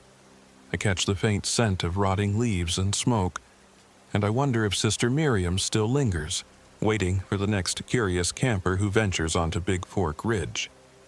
There are days I question my sanity. Did I truly see what I saw, or did grief and fear twist my reality? But deep down, I believe. Something unholy lives in those woods, and it cost me my dog, my friend, and whatever shards of innocence I had left. I still have the scars, literal ones, on my arms from Hannah's nails, and deeper ones in my mind. People ask if I'll ever go back to the Ouachitas. I usually just shake my head and change the subject. There's nothing that could drag me back. Yet, there's a part of me that hears the forest's whispers even in my dreams. Late at night, I sometimes sense a presence in my living room, the faint rustle of wind on the curtains, like someone slipping past. Once, I woke to the strong smell of sulfur. Another time, I found muddy footprints at my back door. And I can't help but fear that what happened in September of 2023 is far from over. The last recording on my phone, the one I only worked up the courage to listen to a few days after the hospital, is seared into my memory. The audio track is only 20 seconds long. There's static at first, then you can hear me breathing harshly. Suddenly, I let out a laugh, low and throaty, except it's not my laugh. It rises, distorts, turning into a layered voice, half mine, half something else. The final words it speaks are, "She burned once. She'll burn again." Then there's a shrill screech and the recording cuts out. No one else believes me, but I know what I heard. I can't shake the sense that I barely escaped, and that Sister Miriam wants me back. Maybe she's waiting for the perfect moment, or waiting for me to break down enough to return to those cursed woods in search of answers or closure. But if she is, let her wait forever. I have no intention of going back to Big Fork Ridge. I only hope that if other hikers venture there, they'll heed the warnings, or that the warnings will reach them in time. Because if you see a deserted campsite near a creek in the Ouachitas, a broken circle of stones, or find a map that leads you to that ridge, do yourself one favor. Turn around. Go home. There's nothing but darkness waiting in those woods. Darkness that can snatch your dog, your friend, your sanity, and maybe even your soul. I'm still Samantha Carter, 32 years old. But sometimes, when I look in the mirror, I notice my eyes have taken on a grayish tint, especially when the light hits them just right. I try to remind myself it's just stress or a trick of the light. Yet, part of me wonders if I didn't make it out of Big Fork Ridge entirely. Part of me is certain that Sister Miriam left a mark. Sometimes at night I laugh in my sleep, and I hear two voices.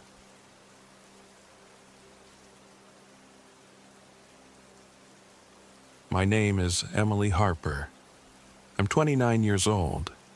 This happened in early October of last year, 2024, during what was supposed to be a 4-day hiking trip near Tyler Bend in the Buffalo National River Wilderness in Arkansas. I can't say for sure that anyone who hears this story will believe me. I can hardly believe it myself. But I've had months to convince myself it was real, and I promise you it was. I grew up in Kansas City, and my mother and I always dreamed about taking a long hiking trip together. She never got the chance. She died of cancer last spring, leaving me with a small insurance policy and boxes of family keepsakes, including an old brass compass from her father. For reasons I can't entirely explain, I fixated on that compass. It represented something I'd lost, something I felt I needed to reclaim. So, as a way of coping, I decided to do the hike she'd always talked about. My friend April and I would join a more experienced hiker named Jared, someone I'd met online in a nature forum, to explore a remote wilderness loop near Tyler Bend. Looking back, I should have realized something was off long before we arrived. The final weekend in September had come with freak weather, and the local forecast predicted thunderstorms, flash floods, and massive temperature swings. Still, Jared insisted he'd done that loop before, and that it wasn't too extreme. April, my old college roommate, had reservations, but she decided to tag along out of loyalty. We planned the entire route in detail. 4 days, moving north from Tyler Bend along a lesser-known trail, then looping back to the main network. We had enough food, gear, and emergency equipment for a week if we needed it. Everything seemed locked in. I'd like to say my story began the moment we stepped onto the trail, but in retrospect, it started with a series of smaller details that, taken alone, would have meant nothing. It began with my phone losing its signal an hour earlier than expected, while we were still on the paved road. April's phone lost its charge entirely, plummeting from 90% to 0 in mere minutes. Jared laughed it off. "Technology fails sometimes," he said. We drove another hour, reached Tyler Bend just as the sun was setting, and set up a small base camp near the official campsite, planning to start the real trek at first light. That night, we huddled by a meager fire while Jared tried to show me how to read an older topographic map. He had it from the 1970s, stained and frayed at the edges, the corners wrapped in protective plastic. Next to that, he laid out a modern printout of the same area. They matched decently, but the older map contained a few side trails that seemed to vanish from any modern reference. We agreed we might explore them if time allowed. I remember that conversation well because right in the middle of Jared explaining contour lines, the fire flared bright blue. There was no wind, no chemical in the wood that I could guess at, yet for 2 full seconds the flame was an otherworldly color. Then it went out, as if someone had flipped a switch, left us in near darkness, with only our headlamps and a sliver of moon to see by. April said, "That's weird," but then she shrugged. We all shrugged, really. Strange, but not impossible. We gathered more kindling, got the fire going again, and chalked it up to a fluke. By the time we went to bed, we were more tired than suspicious. The next morning, I woke in my tent to find my sleeping bag lying open, unzipped from the inside. I had no memory of unzipping it in the night. April and Jared were already up, so I put my confusion aside, chalking it up to restless sleep. Maybe I'd overheated and unconsciously undone it, just a small odd moment. We officially started the hike around 8 a.m. The weather was perfect at that point. Mild sun, a cool breeze. We left our car at the Tyler Bend parking area, strapped on our backpacks, and walked into the forest. The first few miles were exactly what I'd always pictured. Tall oaks, the bright green canopy gently swaying. We had a large portion of the day ahead, we were well prepared, and I felt close to my mother's memory. Jared led us deeper, following the trail markers, while April hung behind me. She teased me about the plan for 4 days. "You're sure you don't want to do something easier, like a spa weekend?" she joked. I just laughed. I didn't realize then that it might have been a real concern on her part. Around midday, we reached a slope leading down to a wide ravine. We stopped for lunch, which consisted of dehydrated meals and energy bars. We took out April's phone to see if she'd gotten any battery life back after charging it in the car the night before. Still nothing, not a flicker. The phone was effectively bricked. I tried my own phone, but out here there was no reception. It was expected, though. Jared, who had done a few trips in the Ouachita National Forest and some near Buffalo River, teased that phone reception was a fantasy in these parts. He jokingly tapped his antique compass, matching it to the old topographic map. He insisted that as long as we had the map and a backup, we'd be fine. Things got complicated after lunch. April's new GPS unit, a small handheld one from a reputable brand, refused to display anything beyond our immediate location. The screen showed the little triangle that represented us, but it wouldn't load the topographic lines or the route we'd downloaded beforehand. It blinked over and over, refreshing. Jared tried messing with the settings, but it never pulled up the actual map. "Weird," April said. "I just updated the firmware. Maybe it's glitching, or we lost satellite coverage." "Probably the canopy," Jared offered. "Let's trust the paper for now." No one panicked. We still had Jared's older topographic, plus a more recent printout we'd brought along as a backup. We decided we'd keep going. None of us expected any real trouble. We hiked about 4 more hours, eventually leaving the well-traveled portion of the trail for a less obvious offshoot that Jared said led to a scenic waterfall. By the time we were nearing sunset, we decided to set up camp before we lost the light. We found a decent spot on relatively flat ground, near a little stream. We pitched our tents, dividing tasks. Jared and I gathered firewood. April got the water filtration system going. By the time we were done, we had a cozy little site. Or so it seemed. That's when the next strange thing happened. As soon as Jared struck a match and tried to light the kindling, the flame extinguished itself. He tried again, and again. Each time the flame touched the wood but did nothing. My mother's old brass compass, which was in my pocket, started to feel unnaturally cold. I pulled it out, and the metal was freezing. so cold it stung my fingertips in the autumn air. I tucked it away, trying to ignore the chill that ran from my hand up my arm. April joined us, baffled by why we couldn't get the fire going. She grabbed some tinder from her pack, an accelerant-laced tinder meant for emergency situations, and tried that. It took 5 attempts, but eventually we got the smallest flicker to catch. The logs hissed as if they were soaked in water, even though they were dry. Finally, the wood burned in a crackling, bizarrely subdued way, the flame drifting between orange and a faint purple hue.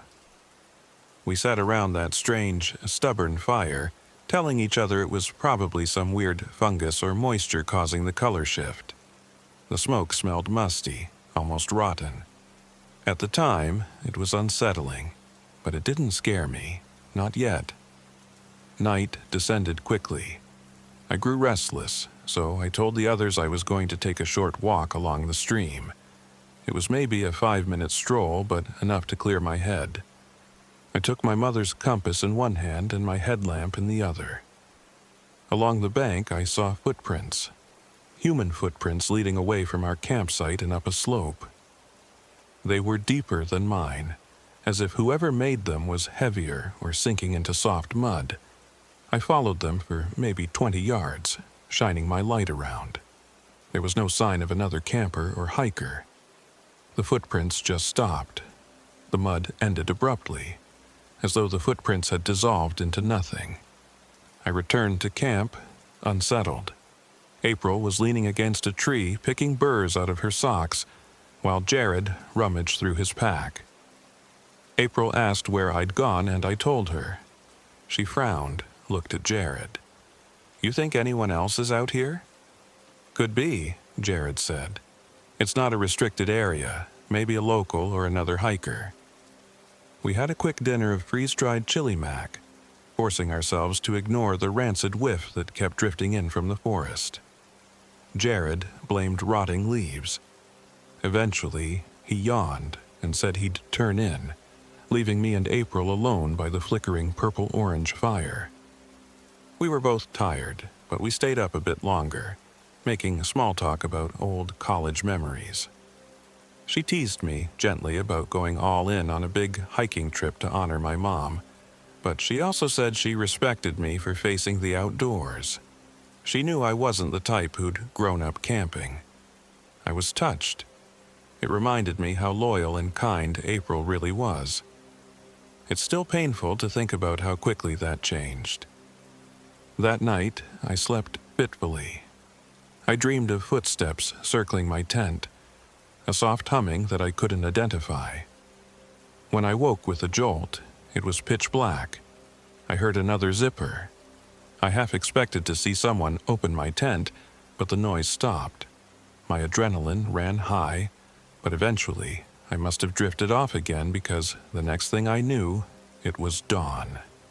In the morning, I discovered my sleeping bag unzipped again just like the previous day, but this time it wasn't on me at all. It was crumpled near the tent door. Even stranger, the bottom half of the bag was soaked with muddy water. I turned on my headlamp and checked for tears in the tent floor. Nothing. No holes. Where'd that water come from? My shoes were also damp, like they'd been submerged. It made no sense. I changed into my spare socks and stepped outside. Jared and April had woken early. They had that same baffled look on their faces.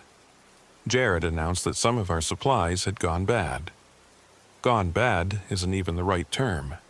Several sealed ration packs were covered in greenish-black mold, as if they'd been left in a damp basement for months. April tested the vacuum seal. It was intact. "This is impossible," she muttered. "They must have had some contamination at the factory." We chalked it up to an unlucky batch. But in the back of my mind, I knew that even in the worst case, freeze-dried rations don't rot like that overnight. It was another sign, one we all tried to ignore. Despite the lost supplies, we still had enough for a few more days, and we could always try to fish or forage if needed. Jared said we should move on, maybe find a better spot to camp the next night. hopefully drier ground. We spent the morning hiking upstream, noticing that the forest around us grew denser and darker. The terrain became more challenging too, with slopes full of slippery leaves. At one point, a branch snapped under Jared's foot, sending him sliding down a small ravine. He landed hard but wasn't hurt beyond a bruise or two. Still, it put us all on edge. By midday, our progress had slowed to a crawl. April's expensive GPS was still glitching, showing only that little arrow on a blank screen. Jared's older map seemed to indicate we should cross the stream to reach a well-trodden trail on the far side, but crossing was risky. We found a place where the water was about knee-high, and carefully made our way across, stepping over mossy rocks. The water was colder than I'd expected, cutting through my boots. On the far bank, we spotted carved symbols in a cluster of tree trunks, circles overlapping with crosses, wavy lines leading into spirals. They looked old. The wood around the carvings was gnarled and gray. I felt a sinking dread, the same kind you get when you realize you're somewhere you shouldn't be. Time seemed to bend oddly that afternoon. The sun, which had been overhead, dropped behind the trees faster than I could have accounted for.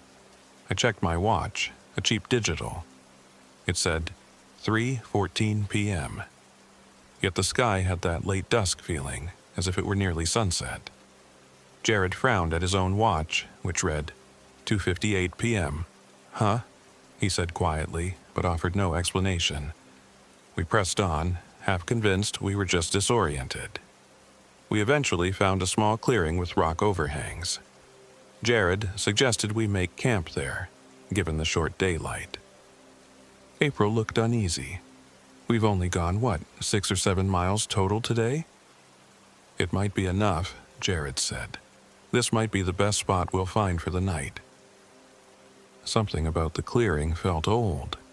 Ancient, the ground was rocky, with bits of flint and scattered shards of what might have once been pottery. Behind the largest boulder stood a weathered stone foundation. A crumbled rectangle, maybe the remains of an old homestead. There was nothing left but a few stacked stones forming half a wall. A few spindly saplings grew inside. Jared and I began to set up the tents while April went to gather some firewood. After a few minutes, I went to help her. I walked a dozen yards into the woods, calling her name, but I couldn't see any sign of her. I listened carefully, hearing only the faint trickle of water from the stream behind us. "April?" I called again. Suddenly, she stepped out from behind a tree wearing a weirdly wide smile. She was carrying a small stack of sticks and logs. Her eyes looked glassy in the late afternoon light. "You okay?" I asked. She nodded, then said in a dreamy voice, "Yeah, I'm good, just a little lost in thought." She blinked slowly, too slowly. "You scared me. Sorry if I worried you." The hairs on my neck stood on end. Something felt off, though I couldn't pinpoint exactly what. Still, I forced a laugh. "You had me worried for a second. Couldn't see you anywhere." April just kept smiling. She blinked again, taking a long moment between each motion. Then she walked back toward camp, dropping the wood near Jared. As the two of them arranged the fire pit, I noticed April humming a low, repetitive lullaby. It had a sing-song pattern, but I didn't recognize it. She'd never hummed that tune before. When we settled in around the fire, which, thankfully, caught a bit easier than the previous night, April's strange demeanor persisted. She'd stare at me with that too-long smile, as though she was waiting for me to say something, then glance away as if embarrassed. She barely ate, poking at her food absent-mindedly. Jared, however, seemed oblivious, or at least he was trying to act like everything was normal. Later, as darkness fell, I mentioned my mother. I told them how this entire trip was partly a memorial for her. She'd been gone 6 months, and I was still grieving. Jared rested a comforting hand on my shoulder.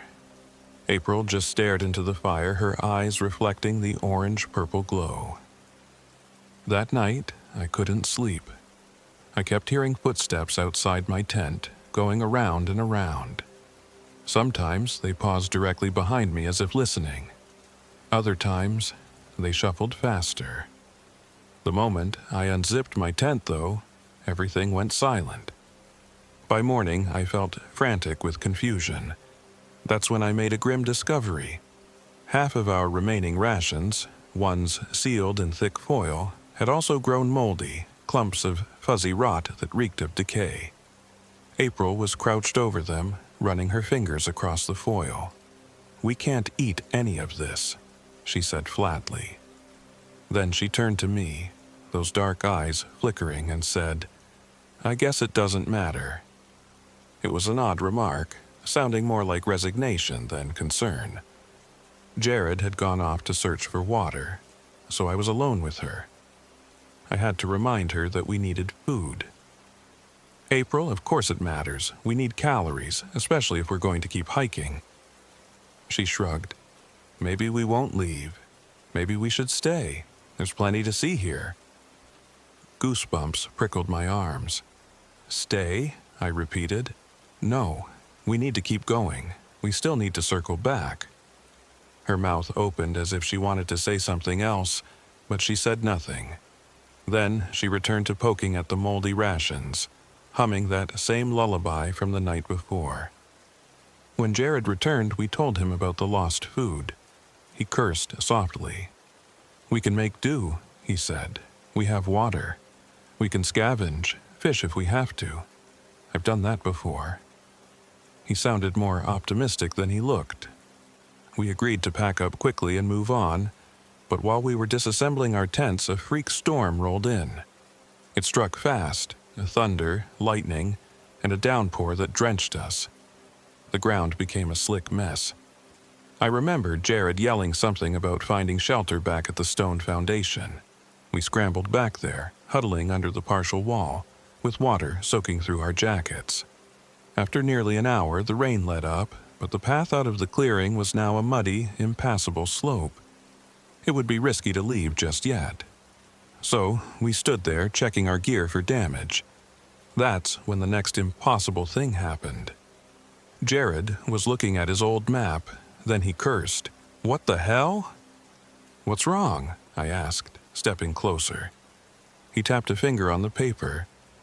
It was the same topographic we'd been using, but the route he'd drawn in pencil was now different. Instead of showing a small loop around the stream, it diverged into a wavy line that passed by the stone foundation. "I didn't mark this," he said. The pencil strokes were definitely from his pencil, the same thickness and lead color. But the shape was unrecognizable, almost chaotic. "I marked a loop around that side," Jared insisted, pointing to the older route lines. I don't know where this came from." April peered over his shoulder with that same eerie smile. "That's the new path," she murmured. She reached out and tapped the map, dragging her index finger along the fresh pencil line.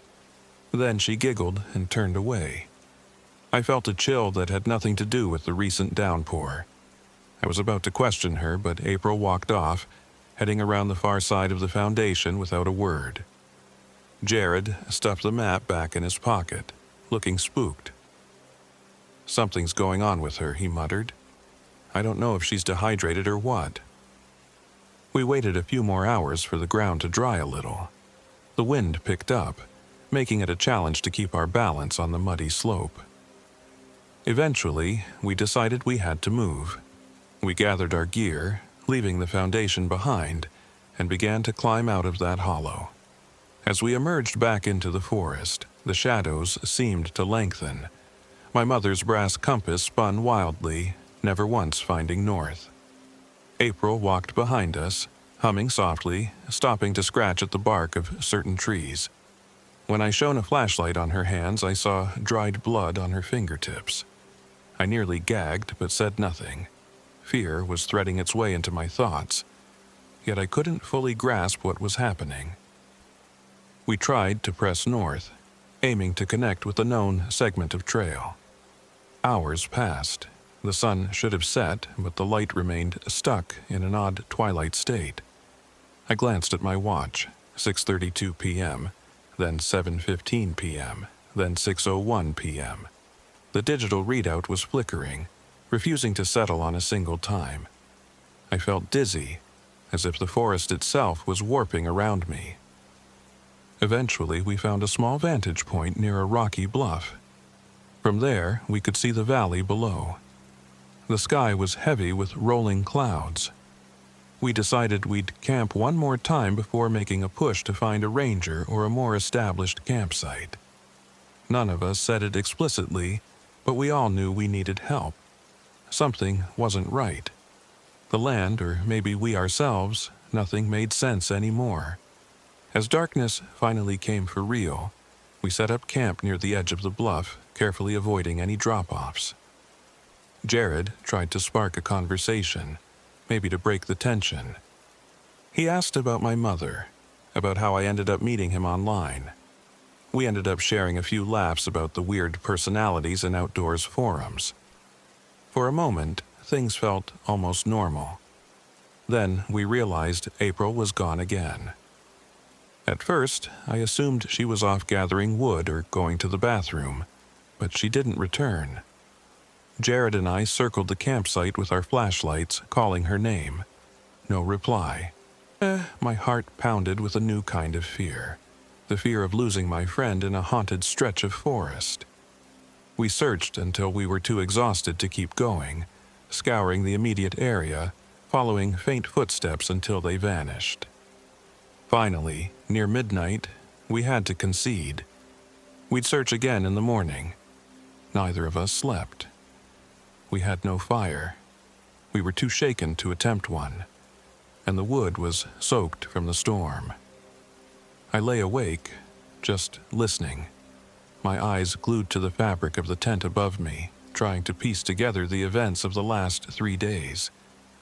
I must have dozed off at some point, because I woke to faint sunlight creeping through the nylon. Jared was outside, pacing. That's when I saw him recoil, as if startled. I crawled out and saw April standing at the edge of our little clearing, her hair a tangled mess, her clothes covered in mud. She wore that half-smile, blinking too rarely. "April!" I cried, rushing toward her. She didn't hug me or reach out. She just stared at me, then looked past me at Jared. "Where have you been?" I demanded. "We were worried sick." She just shrugged, the motion jerky. "Nowhere," she answered, voice low. "I heard you calling." Then she stepped forward, placed her hand on my shoulder. I flinched. Her skin was feverishly hot. "I'm sorry," she said, but her tone was flat, unconvincing. We led her back to the campsite. She refused water at first, but eventually took a few sips. I noticed her glancing at Jared the way a cat might watch a mouse. I couldn't decide if it was hunger or anger, but it made my stomach twist. Jared tried to be calm, friendly. He asked where she'd gone, but she avoided eye contact and said only, "I couldn't remember the way back." She'd drop these statements in a flat monotone, then smile a little too widely. Time pressed on, so we decided we'd break camp and attempt to make a final push-out. Jared and I discussed it quietly, deciding we should find any official trail or backcountry ranger station, or even just a known path. We'd get April help. She seemed delirious or possibly ill, but we needed to keep moving. April insisted on carrying Jared's backpack. "Yours is heavier, right?" she said, her tone strangely eager. Jared refused, of course, but she insisted. "Let me take it," she repeated. Her voice had an edge of mania. I tried to intervene, but she snapped at me, her face contorting. The expression lasted only a second before she returned to that placid half-smile. "Fine, fine," Jared said, trying to placate her. "But let me take out some of the heavier stuff." "No," she hissed. Then she blinked, smiled. "No, it's okay," she added more softly. "I'll carry it as is." The rest of the morning was awkward, with April trailing behind us, carrying that heavier pack without complaint. We soon realized it wasn't a normal day. The forest was unnaturally silent. No birds, no insects buzzing. It was like the entire area had gone dead, holding its breath. Around midday, Jared and I conferred in whispers. We'd noticed April leaving small trinkets in the dirt, stones arranged in circles, bits of string twisted into shapes. She seemed to be marking a path, but we had no idea why. I tried to confront her gently about it, but she just shook her head, humming that lullaby. That was the last time we tried to reason with her. We found ourselves at the base of a steep incline, our steps slowed by the slick earth. Jared led, I was behind him, and April lagged several yards behind me. At one point, Jared turned to help me over a fallen log.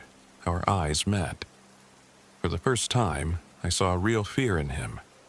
I don't think either of us had any illusions that this trip would end peacefully anymore. Suddenly, we realized April wasn't behind us. Spinning around, we saw her a dozen yards away, holding a sharpened stick. Blood dripped from her left hand, staining the mud. She made a low growl, almost like an animal. Jared said, "April, what's going on?" He took a cautious step toward her. She lunged without warning, striking him in the chest with the makeshift spear. The impact knocked him backward. He yelped in pain. I screamed, scrambling to help, but I slipped in the mud. For a moment, I lay there, eyes wide, as she pinned him down. The sharpened stick pressed into his neck. She was chanting something low and guttural, the words not in English. Jared's face flushed with panic, and he tried to wrestle her off, but she was unnaturally strong. I was scrambling to grab anything, a rock, a branch, to help. My fingertips found a decent-sized stone, slick with mud. I lunged forward, smashing it against April's arm. She snarled, turning on me with eyes so dark they looked hollow. Jared managed to roll out of her grip, clutching the bleeding wound on his chest. I scrambled to grab the sharpened stick, tossing it away. April let out a hideous laugh, laced with tears. She stepped toward me. I froze, expecting to feel her nails tear at my throat. But something made her stop. For a moment, the mania faded from her eyes, replaced by confusion or sorrow. She muttered, "I didn't want." Then her face contorted again. She whirled, snatched up the sharpened stick and drove it straight into Jared's neck in one horrifying motion. He gurgled, tried to speak, but blood spurted. I watched as he collapsed, eyes wide with shock. His hands scrabbled uselessly at the wound, bright red, staining the muddy ground.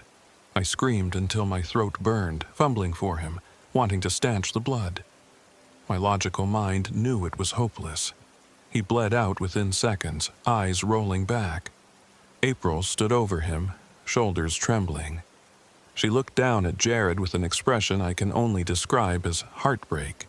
Then she started to cry, or maybe laugh, each sob shaking her body. I tried to scramble backward away from her. My pulse pounded in my ears.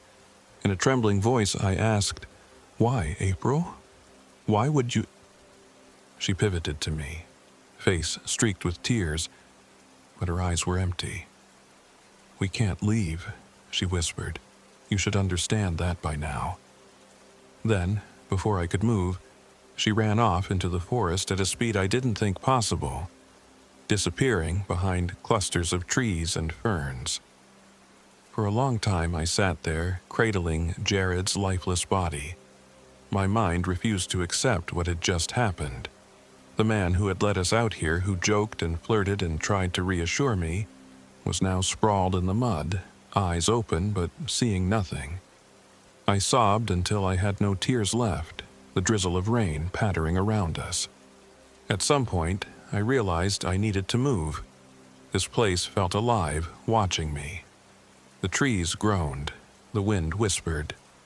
I looked at Jared's face one last time, gently closed his eyes, and forced myself to go.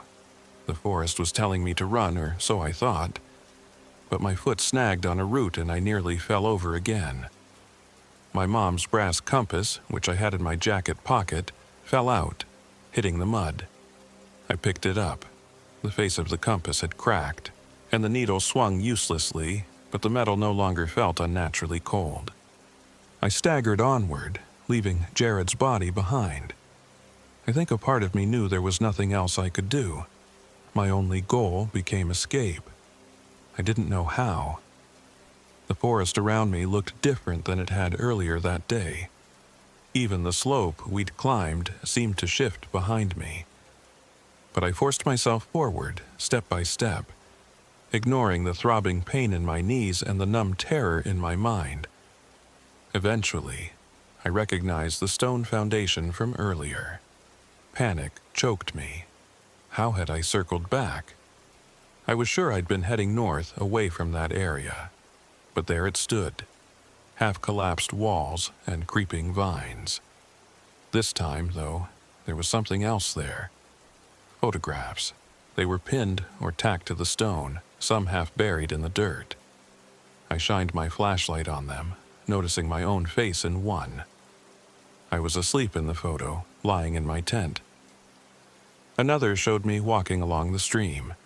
Another showed Jared and me sitting by the fire.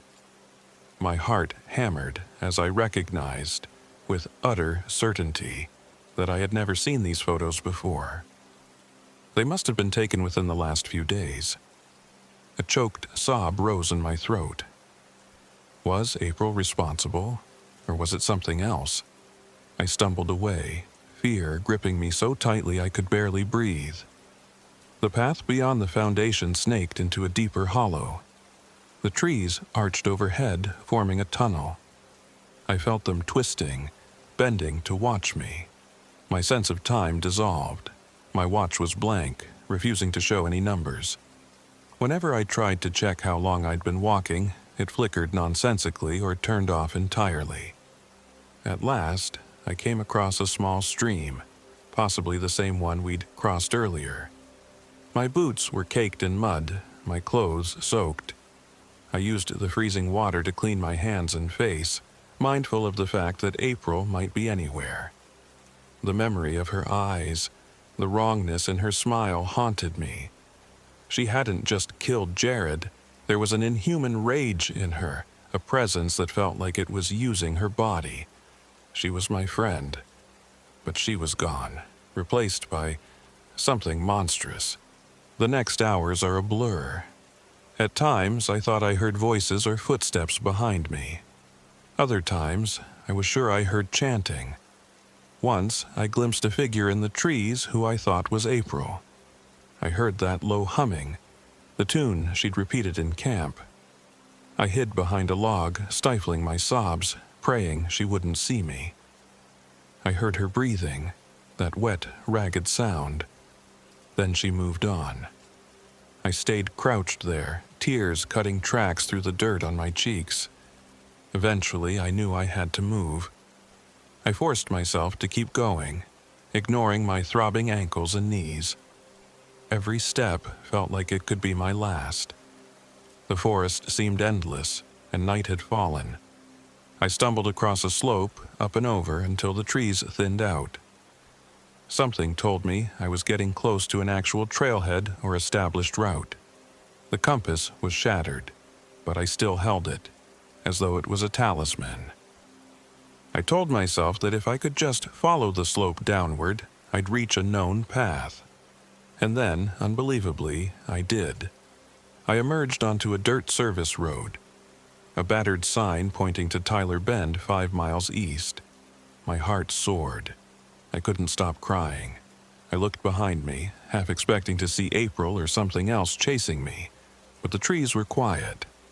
I limped for what felt like hours along that dirt road. The moon was out, giving me enough light to see the ruts and puddles. My entire body ached.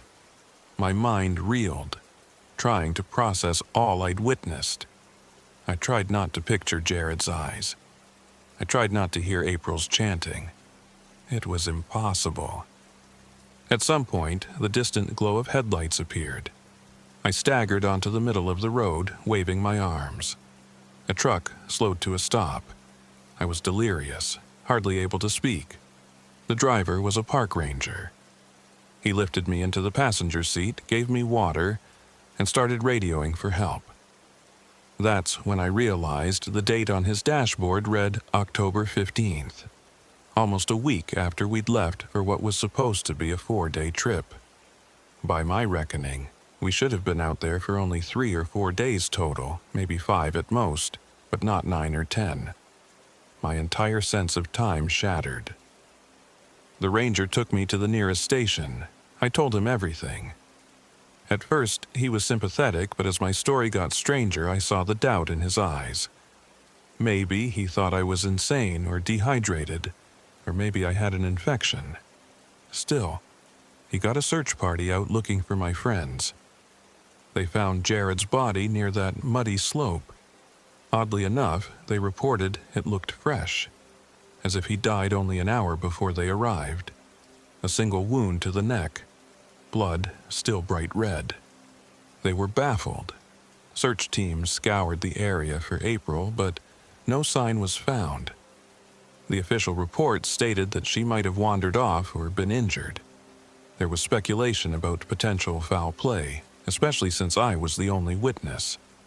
My story, whispering trees, photos pinned to old stone walls, moldy rations rotting overnight, was impossible for them to accept.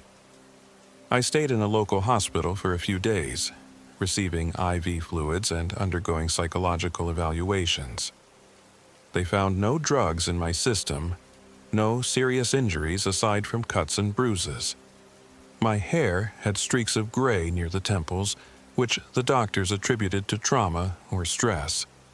My mother's compass was with my belongings, but the glass face was entirely broken, the needle missing. They ended up returning it to me, though I could barely bring myself to look at it. Eventually, after the initial shock wore off, I was released. The official cause of Jared's death remains unknown. Well, officially. They never found April. I gave them my statements, but the local authorities had no reason to believe anything supernatural or unexplainable was at work. The case was left open, with suggestions that she might have been delusional, or that I might be lying. I suspect I'll never know their true opinions. I returned home to Kansas City, burying myself in grief and guilt. Nightmares followed. I see April standing over Jared, her eyes black and brimming with tears.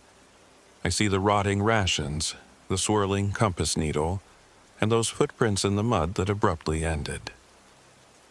The worst dream is always the same. I'm back in the forest. The stone foundation is around me, and I hear the sound of a camera shutter. When I turn, I see a figure shaped like my mother, but it's not her. She's holding a photograph of me, whispering my name again and again. The story should end here, but it doesn't. Sometimes, late at night, I'll be half asleep when my phone buzzes. I'll glance at it and see that a call is coming in from an unrecognized number. The ID says something impossible. April. I never answer. My phone will ring 3 times, then stop.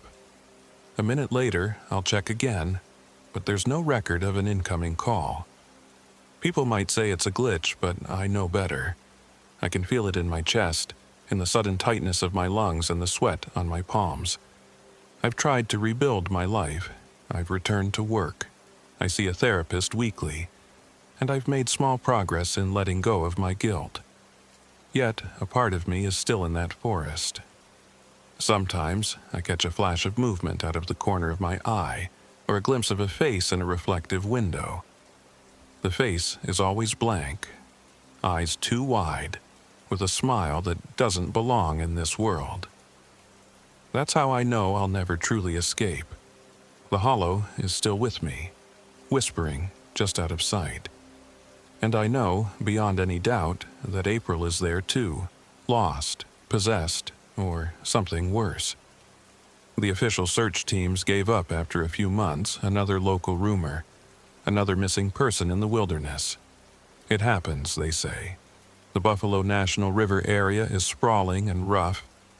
Once the trail grows cold, it's easy to disappear.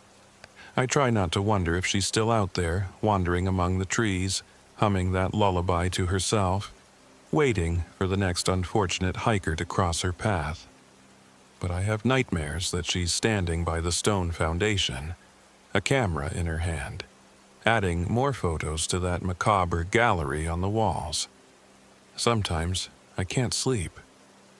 I'll sit at my dining table, flipping open my mother's broken compass, staring at the fractured face. I wonder if maybe the forest cursed it, or if it was just a piece of the puzzle that led me there. There's no answer. There never will be. All I know is that it's over and not over. The forest let me go, but it never truly gave me back. And if you ever find yourself near Tyler Bend, or if you see footprints in the mud that stop suddenly, or if your sleeping bag unzips from the inside in the middle of the night, turn back. Turn back before you become part of the whispering hollow that stole my friend, my sanity, and any illusion of safety I once had. Because once that place has its hooks in you, it doesn't let go. It never lets go.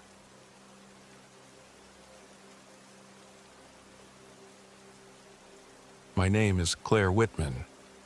I was 29 years old when this happened in early October of last year, 2024. If you're reading this, I can't guarantee you'll believe me, but I need to share it anyway, to try and put the pieces together and convince myself it was real. Because now, I'm not so sure I ever left those woods. Sometimes I wonder if a part of me is still there, wandering that cursed trail. I drove from Dallas to Ouachita National Forest on a Friday morning, excited for my first proper solo camping trip. I'm a graphic designer, not a ranger or a soldier. No special training or wilderness survival expertise beyond what YouTube or my dog Baxter could teach me. Baxter was 4 years old, a golden retriever with a happy face and big trusting eyes. My plan was simple.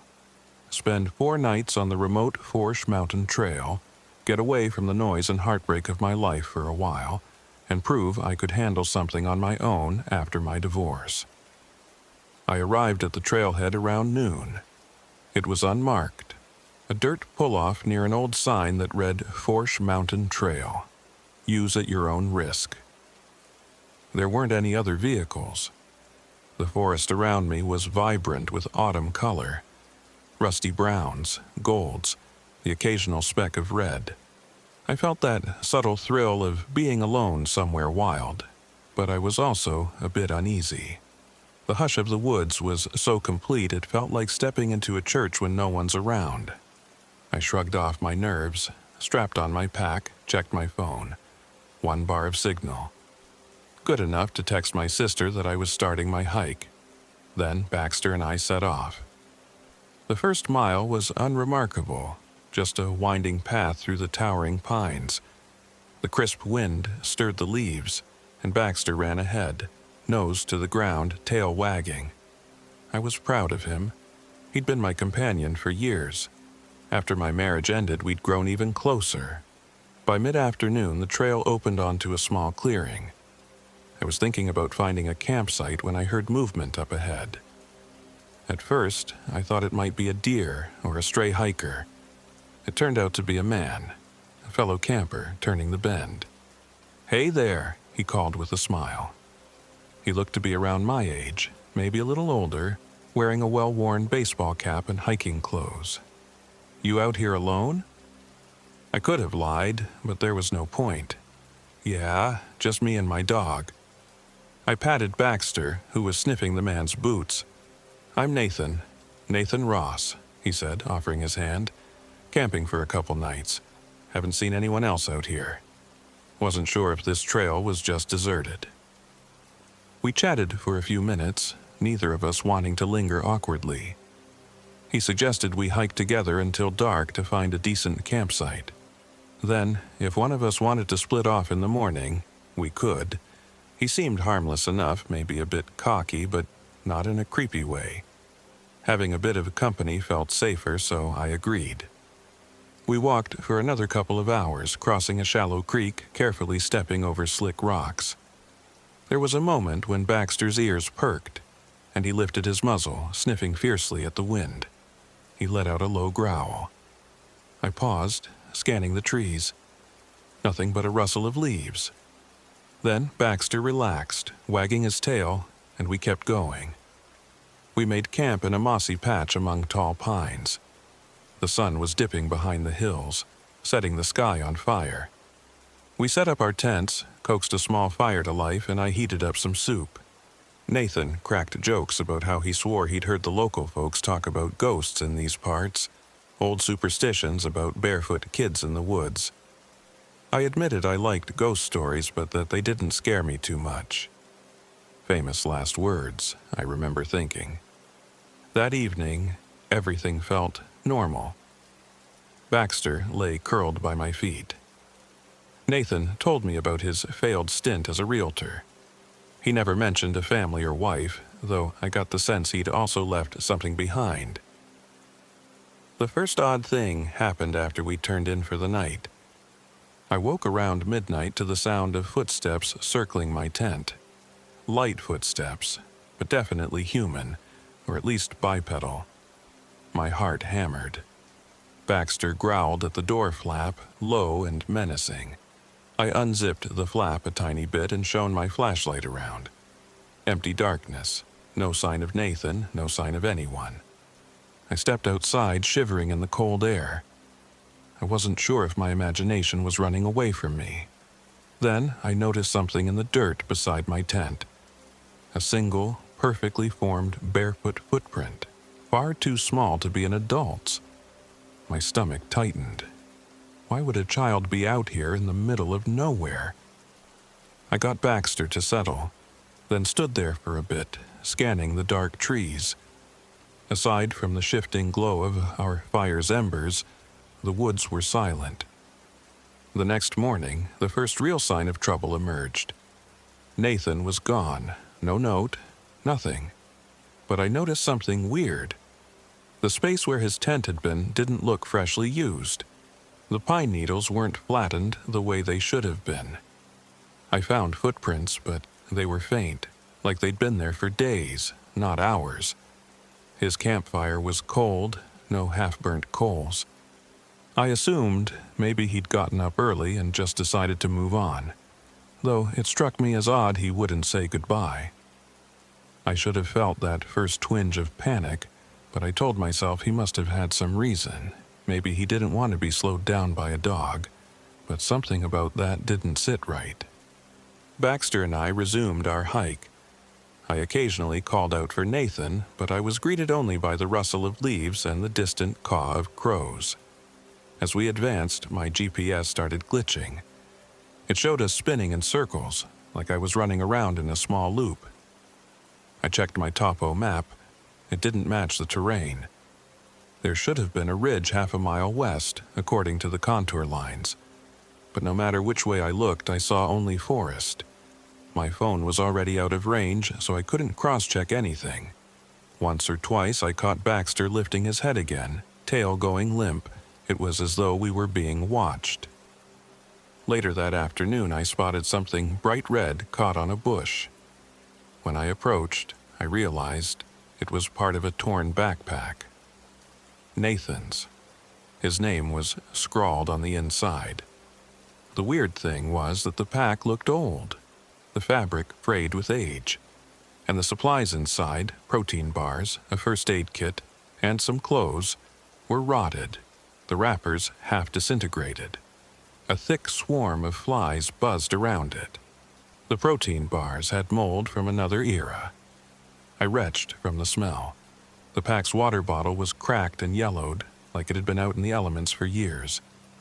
Yet, I had seen him wearing it just yesterday. The sun was beginning to sink, golden rays slanting through the pines, and I decided to find somewhere to camp fast. The temperature drops quickly in these woods at night. Eventually, I came across a half-buried fire ring. I pitched my tent, set stones for a small campfire, and tried to focus on something other than the bizarre condition of Nathan's pack. That night, everything grew worse. I managed to start a fire with kindling, but after a while, the flames turned a flickering blue, then slid into a murky green hue. I kept checking for chemical runoffs or weird moss, but the wood was just pine. Baxter barked at the fire, as if the flames themselves threatened him. The hair on the back of my neck stood up. I heard something in the distance, an animal call that sounded almost like Baxter's bark. Then, in a child's voice, so faint it could have been the wind, "I'm cold, let me in." I nearly dropped my mug of soup. I whipped around, scanning the darkness beyond the firelight. For an instant I thought I saw movement, but then it was gone. Somehow, I forced myself to go to bed. I held Baxter close. He whimpered, restless and anxious. Sleep was a mercy, and I didn't get much of it. Come morning, I saw that my sleeping bag was unzipped from the inside, wide open at my feet, like I had left it that way. But I didn't remember doing so. When I grabbed my cooler, I realized my food was liquefied, like it had melted overnight. Packages of jerky had turned black. My apples were pulpy, rancid lumps. My water jug smelled rotten. It took everything I had not to panic right then and there. This was not normal spoilage. Something was deeply wrong. Was I sick, hallucinating? But Baxter's whines told me he felt it too.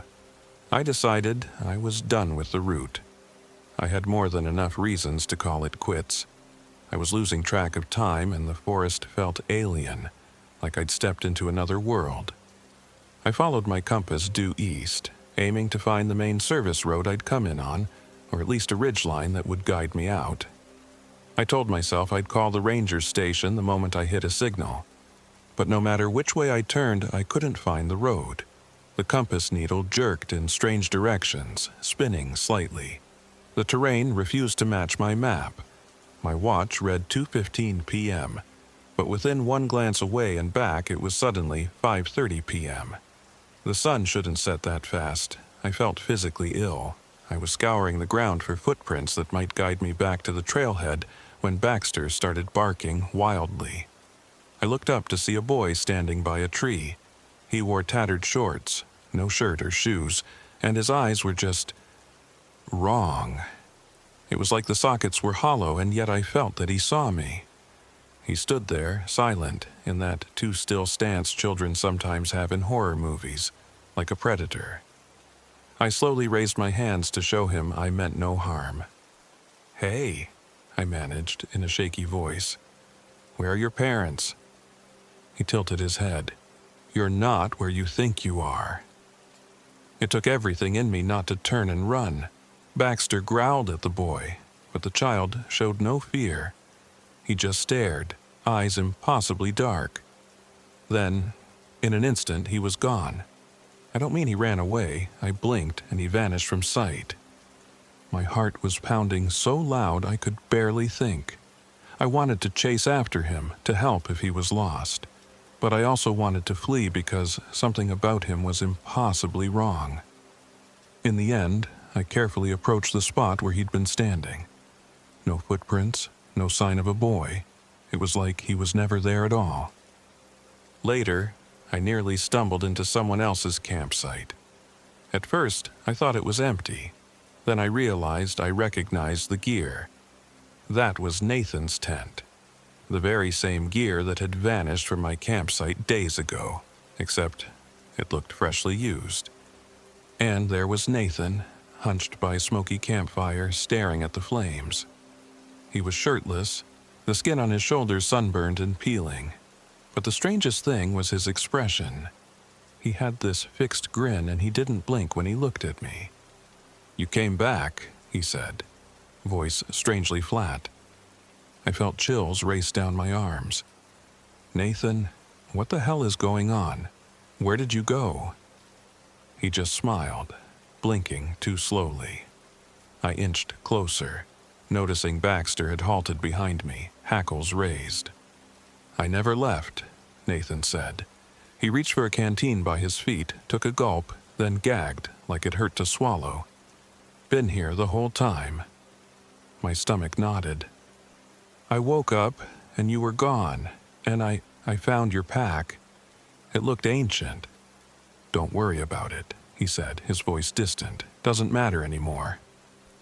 I tried to keep my panic in check. "Look, I'm getting out of here. Everything's messed up, my GPS, my map.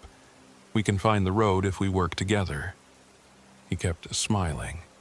"We are together," he said. I noticed that his eyes weren't focusing on me. They looked through me, or past me. And when he spoke, his voice seemed to echo, as if two tones were coming from his throat.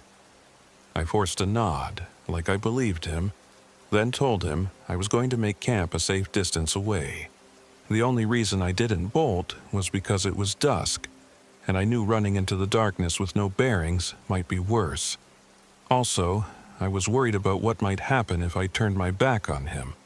So I pitched my tent about 30 yards off, glancing over to see if he'd protest. Nathan just stared at me the entire time. It made my stomach twist. Eventually, I crawled into my sleeping bag, Baxter at my side. It was maybe 3 hours later when I woke to Baxter's guttural snarling.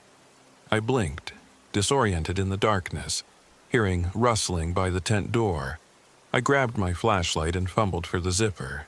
In that second, the door wrenched open, and there was Nathan, or whatever wore his shape, crouched low, the pupils of his eyes unnaturally dilated. He was breathing rapidly, his mouth parted enough for me to see blood on his teeth. I screamed. Baxter lunged, snapping at Nathan's arm.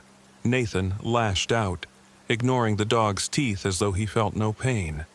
Blood dripped from his fingertips, and the flashlight revealed his nails were peeled back, the undersides raw. "He showed me," Nathan murmured in that doubled voice. "He showed me how to see in the dark." I scrambled backward, my foot tangling in the sleeping bag. With a burst of adrenaline, I kicked him in the chest, and he stumbled. Baxter clamped down on his forearm, growling like I'd never heard. "Nathan, snap out of it," I shouted, but his eyes were glazed. He pinned me to the tent floor with startling strength, whispering over and over, "He's so cold, so cold."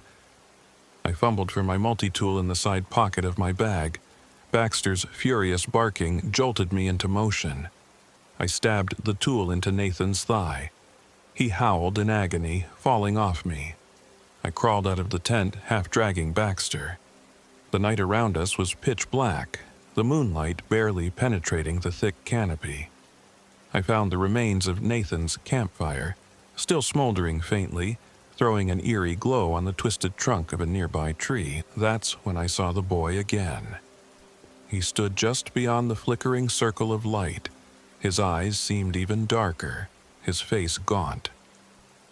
I gasped in horror at the silent, blank expression on that child's face.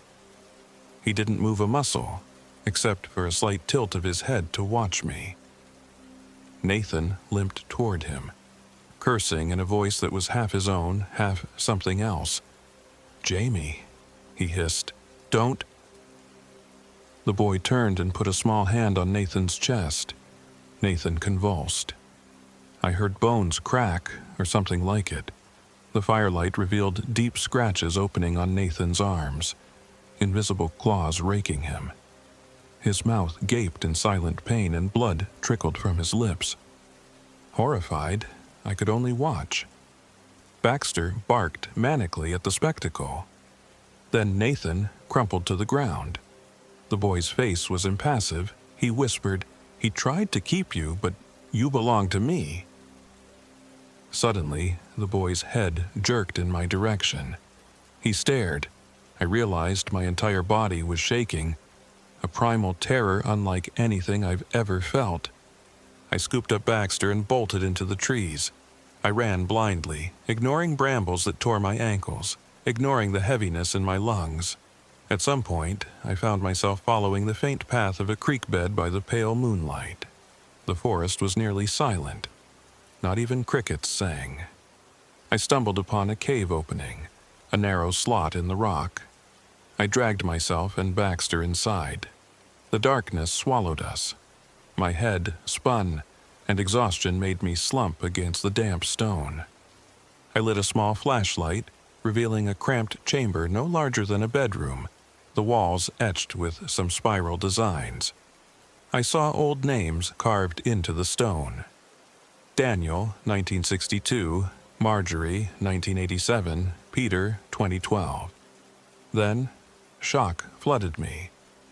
I saw my name carved fresh and neat as though done moments before. Claire. I recoiled. Baxter pressed against me, trembling. The spiral patterns next to the name seemed to shift under the weak glow. I shut my eyes, trying to stifle a cry. Somehow, I must have dozed off, because I woke to a flicker of daylight shining down through a crack in the cave ceiling. My body ached as though I'd slept for weeks. My hair felt matted, my skin grimy. Baxter was curled at my feet, whimpering in his sleep. I unzipped the top of my pack, hoping to find some last scraps of food or water. Everything inside was spoiled, growing mold and black sludge. My water bottles were empty or cracked. My best guess was that I'd used them up, or they'd leaked in the night. But the mold was advanced, more like something you'd see after a month. The smell hit me, and my stomach churned. I retched, spitting bile. Desperate, I forced myself to the cave entrance. The morning light was cold, gray. I guessed it was early, maybe 6 or 7 a.m., but when I checked my watch, it read 4:38 p.m. The second hand was spinning backwards. My heart hammered. The date on the watch was a day ahead of what it should be. "No, that's impossible," I whispered. I left the cave, hoisting Baxter up with me. I spotted the creek again, hoping I could at least refill some water from a flowing source. He lapped thirstily at it. I purified a canteen using my emergency filter, then took a few gulps. Even filtered, it tasted strangely metallic, but it was better than nothing. As we started walking, I saw something that made me freeze. A figure trudged ahead of us, dressed in muddy, torn clothes. Nathan? But he looked half dead, his arms and face caked with blood. He was maybe 50 feet away, just standing with his back to me. Against every survival instinct, I found myself creeping closer. I had to see if he needed help, or if he was dangerous. Baxter let out a stifled bark. The man turned, revealing a face that was half torn open. The jaw was swollen, one eye missing, replaced by a dark pit. I gagged. He looked at me, tears cutting tracks through the grime on his cheek. "Claire, help me." The words gurgled out of him. His voice was no longer doubled, but painfully fragile. He raised a trembling hand, reaching for me. I took a step back, pressing a hand to my mouth. I can't," I whispered. He was beyond help. "Please." He took a single step forward. Then something yanked him back with inhuman force. His body jerked, and he vanished behind a stand of trees, leaving behind a swirl of bloody leaves. I stifled a scream, tears burning my eyes. I had to get out. I stumbled forward, muttering to Baxter, "We're leaving. We're finding the road, the station, anything." Every step I took, I felt more disoriented, like the forest was shifting. The sun overhead seemed to jump in position. Sometimes it was low on the horizon. Other times it was high. My watch changed hours erratically. 8 o'clock, 1 o'clock, 5 o'clock, all in the span of an hour. I had no sense of how long I walked. At times, I felt delirious. My legs were leaden, my lips chapped. Baxter's pace slowed. We found an old logging road at one point, but it led us around in a circle. I realized we'd passed the same boulder formation more than once, though I'd sworn we were heading in a straight line. That's when I glanced between the trees and saw myself. An older version, hair streaked with gray, face gaunt, eyes hollow. I, was staggering through the undergrowth, screaming silently, her mouth open. No sound came out. I could see her chest heaving, tears on her face. Then she vanished behind a tree trunk. I sank to my knees. I don't know how long I was there, but as the numbness wore off, I heard Baxter whining. That gave me the focus to keep moving. By now, the sun was setting again. Or maybe it was rising. I had no idea. The sky was turning a brilliant orange, then shifting to a sickly, greenish hue. The wind died completely, making the forest air feel stale. We crested a small ridge. In a shallow ravine below, there was a flicker of orange light. A campfire? I approached quietly, dread nesting in my belly. I saw a ring of twisted stones set in the ground, the flames dancing bright. Next to it was that boy, Jamie. He stared into the fire, the light illuminating his pale face. He turned to me and gave a faint smile, though his eyes were as empty as ever. "You're already gone," he said softly. "This is just the last part." I opened my mouth, but no words came. I trembled, clutching Baxter. "I'm not leaving," I managed finally, though my voice shook. I won't let you have me." Jamie tilted his head. "It's not about letting me. You should have never come here, Claire. Time doesn't work the way you think it does." My pulse pounded. I remembered the carvings in the cave. I was just another name in that spiral. Another missing hiker lost to these woods. My face twisted in fury, or maybe blind desperation. I rummaged in my pack for anything flammable. My lighter was still there. I went to the boy, or the demon, or whatever he was, brandishing a small can of bug spray. He just watched, unimpressed. Baxter kept a wary distance, tail tucked. I struck the lighter. I didn't even know if the flame would burn the same abnormal colors as before, but it sputtered orange. I sprayed the bug spray through the flame, creating a short jet of fire. Jamie's face contorted in what might have been fear or anger. The trees around us roared with the sudden heat. The spiral stone ring collapsed in the confusion. Flames leapt from branch to branch, and I heard him shriek, a guttural, inhuman sound that reverberated inside my skull. The boy's figure shimmered like smoke, then withered. For a moment, he looked like a brittle, skeletal thing, not a child. Paper-thin skin crackled, limbs folding inward. A foul stench filled the air like rotting leaves and scorched meat. For a heartbeat, I thought I was free. Then, Jamie's voice, disembodied, echoed from all around. "He's in you now." Baxter barked crazily, spinning in circles. I grabbed his collar and stumbled away from the spreading flames. My lungs burned as I coughed on the smoke. Somehow, I found a faint footpath. Smoke poured through the trees behind me, crackling in the canopy. If the fire spread, that might lead the rangers here. Or maybe it was all illusions again. But I forced my trembling legs to keep going, chasing that thread of hope. At last, I emerged onto a narrow dirt road that looked more familiar, with deeper tire ruts. My heart soared. I recognized the path leading back to the highway. Had I done it? Just as night truly fell, I spotted a ranger station's metal roof, glinting in the pale moonlight.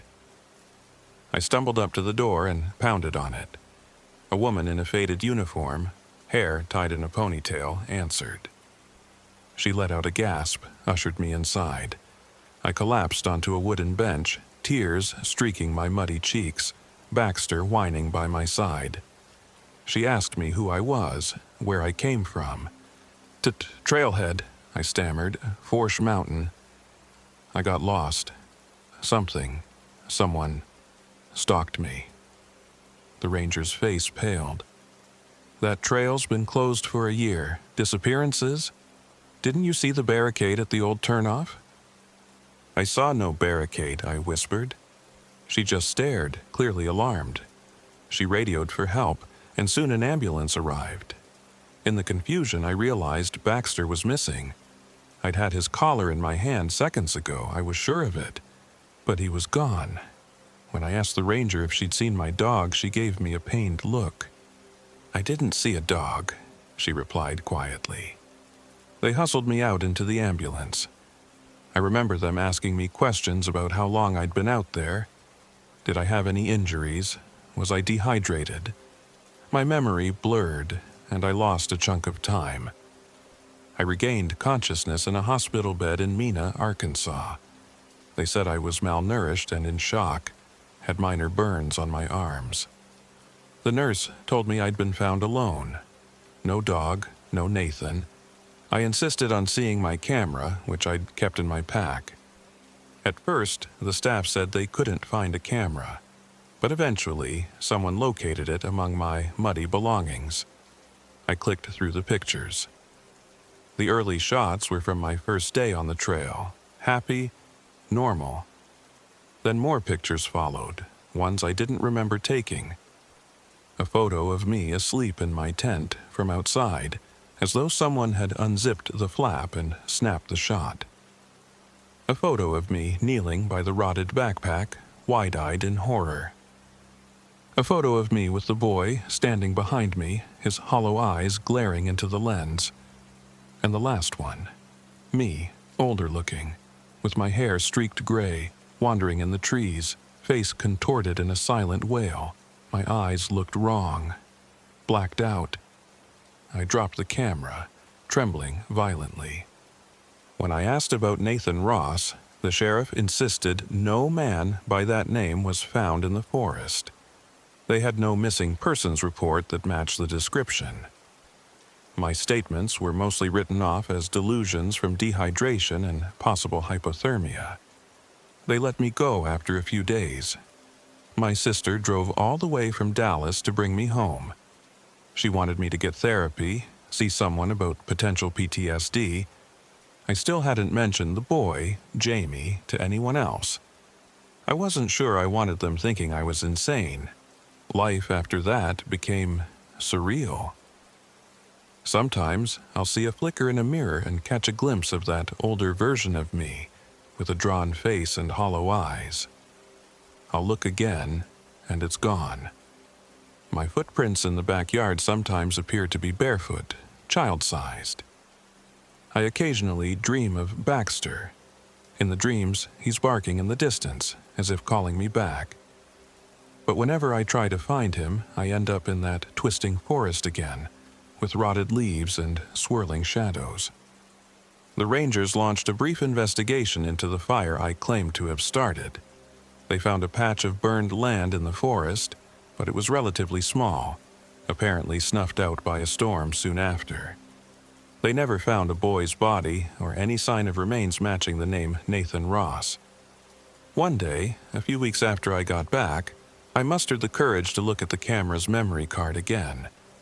Most of the pictures were corrupted, but the final image was still there. Me, asleep in my tent, with that child behind me. He was looking straight at the camera. When I zoomed in, I could swear I saw his reflection in my open eyes, as though I was the one holding the camera. I've done my best to move on. Some nights, though, I hear faint scraping at my apartment door, like a dog's claws. Sometimes I'll glance down the hallway and swear I see the shape of a barefoot child, just for an instant. I've told myself it's all trauma, that I need therapy and time to heal, but I keep remembering his words, that final moment when the fire licked the sky and his voice echoed, "He's in you now." No matter how many times I remind myself it can't be true, sometimes I sense him inside my head, a cold presence, whispering. The world around me glitches for a second, like time is skipping, and I wonder if I ever truly escaped. That is my story. The reason I don't go hiking anymore. The reason I dream about hollow-eyed children and rotted supplies. The reason I still check my camera in terror. Because out there in Ouachita National Forest, I saw something that broke reality for me. Maybe I left a part of myself behind in those silent woods. Or maybe the thing that calls itself Jamie followed me out. If you ever see the turnoff to Forsh Mountain Trail and find a battered sign warning you away, heed it. Even if you don't see a barricade, it might be there, or maybe time has eroded it. Don't push deeper. Don't let your curiosity lead you to a place that doesn't belong to us. Because if you do, you may find him. Barefoot, small, eyes like hollows, and he'll show you just how fragile your reality truly is. And once you see him, he may never let you go. That's all I have. I've tried to recount everything faithfully, from the rotting food to the day I stabbed Nathan in the leg to save myself. The rangers say they don't know what happened to me or to any other missing hikers out there. But sometimes, late at night, I'll hold my breath and listen for a dog's bark echoing on the wind. Or I'll watch the second hand on my clock do a slow, impossible circle in reverse. And I remember that day in October, and how a smiling man turned silent and something not quite human, how a boy with hollow eyes seemed to watch my every move.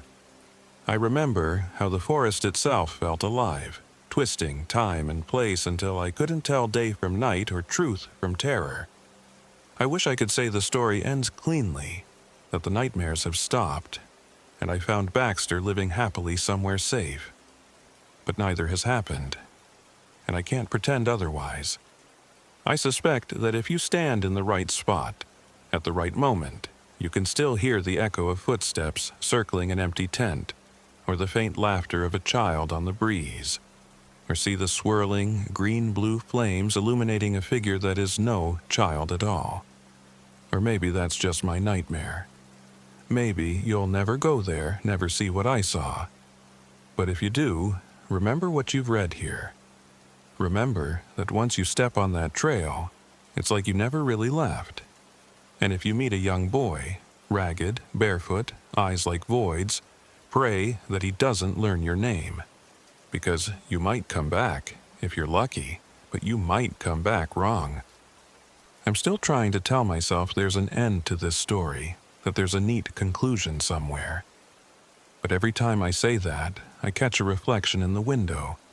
My hair streaked gray for a split second, my eyes distant and haunted, like the forest is calling me back. So maybe there's no closure. Maybe it just goes on, playing tricks on me, dancing through time until one day it finally pulls me under for good. The only thing I know for certain is that I'll never again see autumn leaves fall without remembering that dreadful hush in Ouachita, the stench of rotted supplies, and the echoing laughter of someone who looks like a child, but certainly isn't. I can't stop you from going there, but I can warn you, and I guess that's all I can do.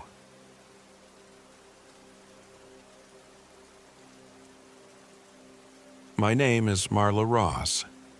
I was 32 years old when this happened to me in October of 2023. I'd been planning this trip for months, but to be honest, it had haunted me for a whole year. My younger sister Jessie died by suicide the previous autumn, and I couldn't shake the feeling that a piece of me died with her. I decided to hike deep into the Ouachita National Forest to scatter her ashes, figuring I'd find some sense of closure in the place we both loved. Before we get into it, I want to say up front, I'm no hero. I'm not ex-military, not some hardened outdoorswoman who can live off the land for weeks on end. I'm just a freelance illustrator from Little Rock who knows how to pitch a tent and read a map. But I thought it would be enough. The events that took place over 6 days, maybe more, I still can't be sure, proved how unprepared I really was. Jessie and I used to camp around the Ouachitas when we were kids, always choosing out-of-the-way hollows and ridges because we like the quiet. She was 4 years younger than me, more spontaneous, more daring. Even after I moved out, we stayed close. When she took her own life, guilt replaced every happy memory I had. In my worst moments, I felt that I should have seen it coming, should have been able to help. That guilt is what drove me to do something drastic. So, I packed up my gear, loaded my sister's urn into my old hiking backpack, and took her dog, Rook, a German Shepherd mix. Rook was hers first, but he'd been living with me since her passing.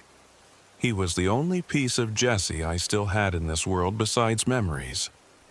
He was an older dog, about 9 years old, with some arthritis in his hips, but still loyal and protective.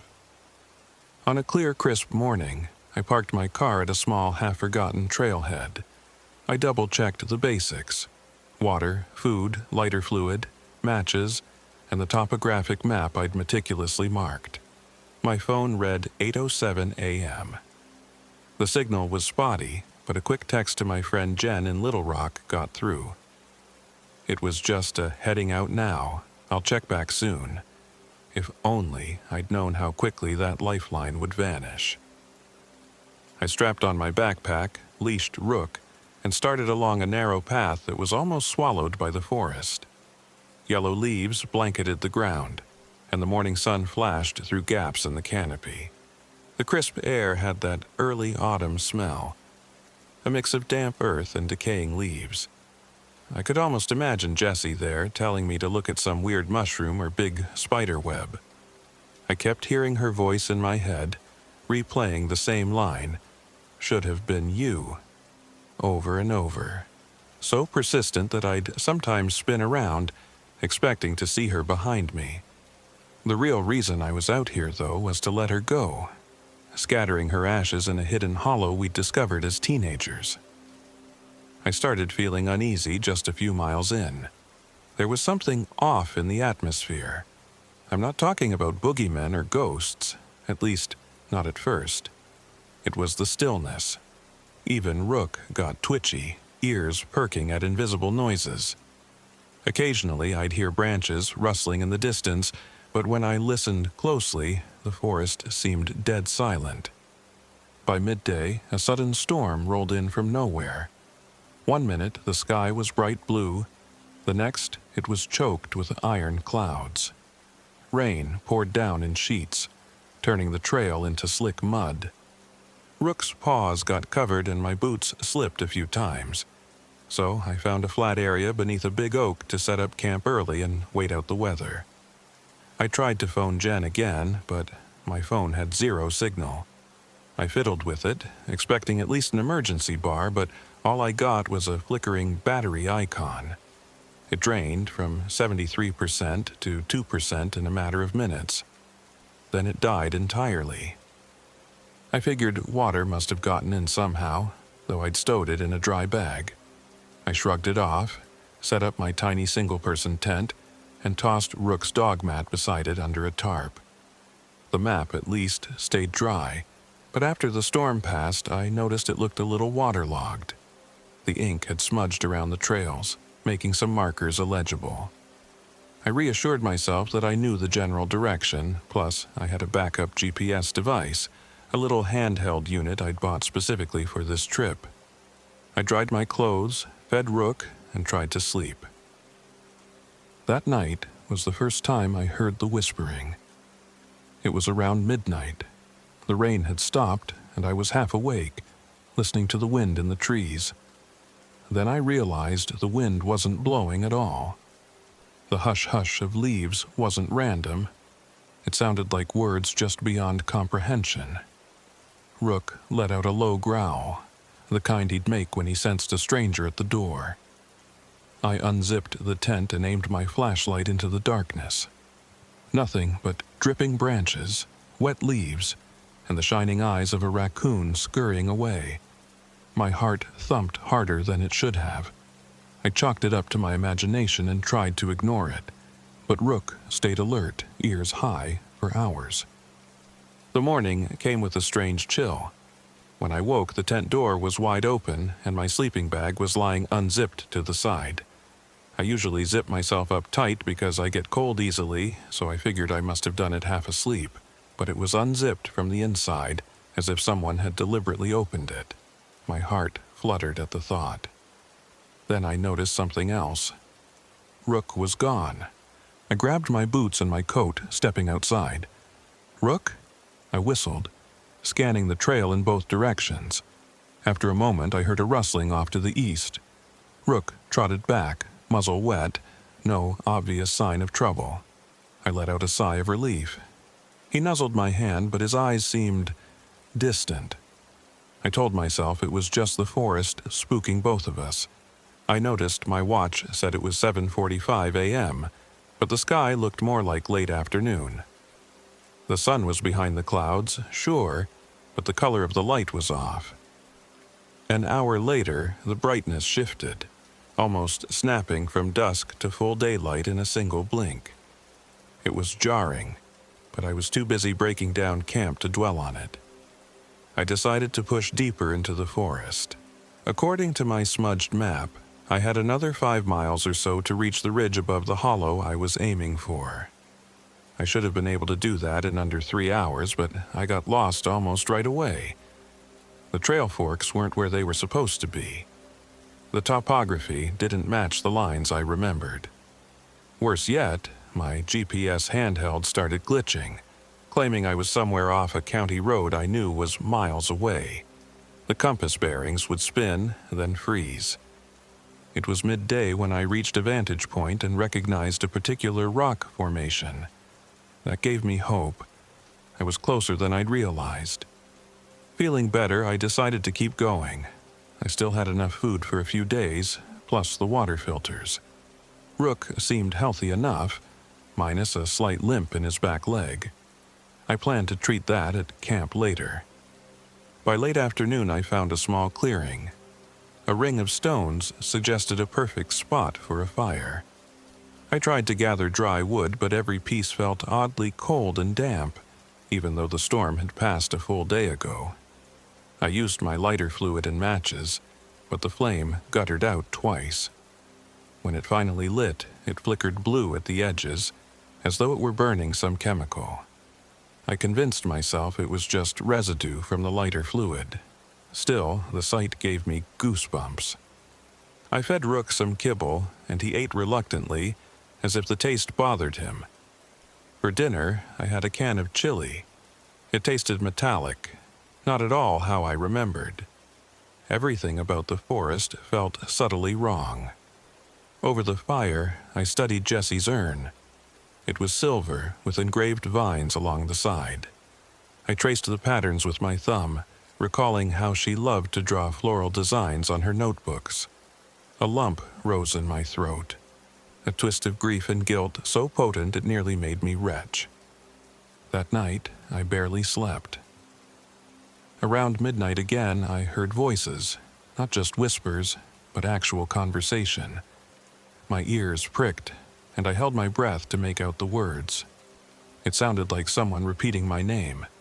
"Marla, Marla?" I unzipped the tent, scanning the clearing with my flashlight. Nothing. Just darkness and trees. Rook, curled up near me, was trembling. I reached out to comfort him, and he stared at me with wide, frightened eyes. When I woke the next morning, I felt an intense chill again. My sleeping bag lay about a foot away, unzipped. My watch read 6:12 a.m., but the clearing was lit up like 10 a.m. The worst part was my food supply. I opened a sealed bag of trail mix only to recoil at the rancid smell. A moldy fuzz covered the nuts and chocolate bits. My water tasted stale, with a faint tang of rot. This had been sealed gear, brand new, stuff I'd bought at an outdoors store. Now it was all spoiling for no discernible reason. I also discovered half of my backpack's contents scattered around the clearing. My sweatshirt was drenched in some dark fluid that smelled like stagnant pond water. I had no idea how it got there. Topping it off, the urn containing Jessie's ashes was missing. Panic surged in my chest. I tore the area apart, combing through leaves, looking behind every tree and bush. Rook followed, sniffing, but his sense of smell seemed dulled. Finally, I stumbled upon the urn resting on a rock formation about 30 yards from camp. The top was unscrewed, but it appeared the ashes were still inside. I felt tears of relief and confusion. Why would someone or something take it only to set it on a rock? There were no tracks in the mud, human or animal, other than my own. Did I sleepwalk? I tried to recall if I'd gotten up in the night. My memory felt fuzzy, as though I'd lost chunks of time. By this point, I was on edge. I wanted to get out, but the call to finish what I'd come for, and not to mention the near impossibility of backtracking without a functioning GPS or phone, kept me pressing forward. If I could just reach that hollow, scatter Jesse's ashes, maybe something would let me go. Maybe it was guilt, or the forest itself, or my imagination. But I had to see it through. The day wore on, and the trails seemed to shift, so I hiked mostly by feel. Somewhere in the early afternoon, Rook began barking, a sharp, urgent sound. I saw a shape between the trees, a person maybe. But when I got closer, it was gone. Rook lunged ahead, and I had to unclip his leash to avoid being dragged. I pursued him, shouting his name. The forest was thick here, full of vines and undergrowth that grabbed at my clothes. My watch read 2 p.m. when I last checked it. I kept chasing Rook's barks. They echoed around me, and for a moment I could have sworn I was hearing them in multiple directions. Then it all cut off. I ran, panting, fear ramping up to full-blown panic. The forest quieted until I could hear only my own heartbeat and ragged breathing. I searched for a good 30 minutes, maybe more. Finally, out of nowhere, Rook bounded back into view, tail wagging as if nothing was wrong. Yet something about him was very, very wrong. He was almost too clean. The mud and burrs that had clung to his coat were gone. Even his limp had vanished. When I knelt down and called his name, he tilted his head as though he recognized my voice, but he didn't approach. He stared at me with an unsettling intensity. This is not my dog. That thought jumped unbidden into my mind, and I instantly felt guilty, but at the same time there was a presence to him. Something behind his eyes that made my skin crawl. Rook followed me back to what remained of our camp. I tried giving him water, but he stared at the bottle without blinking. At length, he lapped a little, then stepped away. I realized my watch had stopped at 2:12 p.m., yet the sky suggested late evening. My stomach rumbled, and I knew it had to be at least 5 o'clock or 6 o'clock. The confusion about time only deepened my sense of unease. That night, I decided to push on. I had a suspicion staying in one place was bad news, and if time or reality was warping around me, maybe movement would break the loop. That's when I noticed the voices again. Only this time they weren't distant whispers. They were everywhere, as though the trees themselves were speaking, chanting. Now and then I'd hear Jesse's voice among them, calling my name. My chest tightened each time, forcing me to stop and breathe. Eventually, I made a poor decision to continue hiking after dark. My headlamp cast a narrow beam through the labyrinth of trunks. Rook padded behind me, silent. He never once barked or made any normal dog noises, though occasionally I heard a deep rumble, almost like a human moan. I tried to stay calm, focusing on the rustling leaves under my feet. At some point, I tripped over a root and toppled forward, scraping my palms on rocks. My left wrist twisted painfully and I bit back a scream. I felt something brush against my cheek in the dark. When I pointed my headlamp, there was nothing but a twisted tree branch that looked vaguely like a clawed hand. I was shaking so badly, it took me a minute to get back on my feet. I realized how lost I was. My map was smudged, my GPS useless, and my phone a dead brick. My only companion was a dog that might not even be my dog. I finally found a relatively flat spot and pitched my tent in a near-frantic rush. I just needed to rest, if only to gather my thoughts and get a handle on the situation. I tried to build a small fire but couldn't find any decent kindling. Instead, I used my flashlight inside the tent, rummaging for extra batteries. That's when I noticed the ashes were gone again. I tore the tent apart, rummaged through my bag, but the urn was nowhere to be found. My chest locked up, and I started sobbing. This trip was supposed to be about healing, about letting Jessie go properly. Instead, I felt a hopeless sense of violation, like the forest or something in it was mocking me. My frantic searching must have gone on for hours. Finally, I gave up and crawled into my sleeping bag, my eyes raw from crying. Rook, if that thing truly was Rook, lay near the tent door, watching me in silent vigilance. Sometime in the night I had a vivid dream. Jessie stood outside the tent wearing a white dress stained with mud. She whispered, "Should have been you." Her eyes bled black tears. I tried to speak, but my voice wouldn't come. Then she said, "Do you hear me, Marla?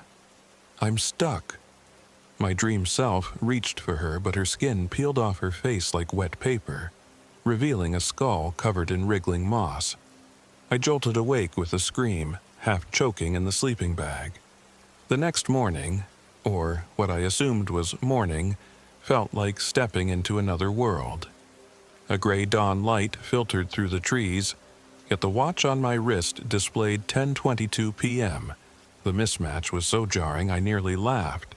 My mouth was bone dry, and I realized with dread that my water had gone foul again.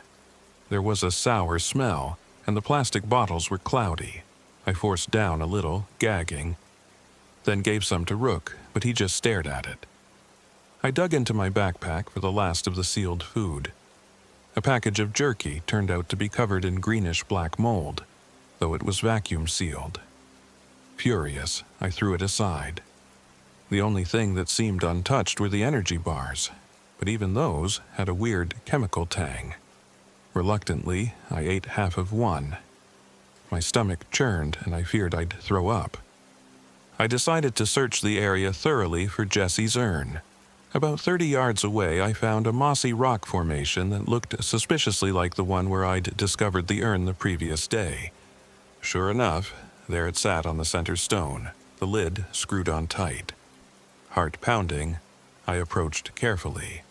My footsteps echoed unnaturally, as if I were inside a hollow chamber. The air smelled dank, like a cave interior. As I picked up the urn, I felt a wave of dizzying relief. That relief lasted less than a minute. When I glanced up, Rook was sitting behind me, watching. His head cocked, ears forward, eyes reflecting the dim light. Something told me not to look away, not to blink. He let out a low, guttural noise that almost sounded like my name, Marla. I stumbled backward, nearly dropping Jessie's ashes. "No, no," I muttered, breath catching. The dog took a step closer, never blinking. I took off running, hugging the urn to my chest. I didn't look back until I reached my tent, which was, in a sick twist, now partially collapsed, as though something had tugged the stakes from the ground. Shaken, I forced myself to gather what remained of my gear. Then I marched onward, determined to find that ridge. It was the only plan I had left. Maybe, if I let Jessie go, the forest would release me too. Hours passed in a daze. At times, I'd see Rook trotting behind me. Other times, he'd vanish entirely.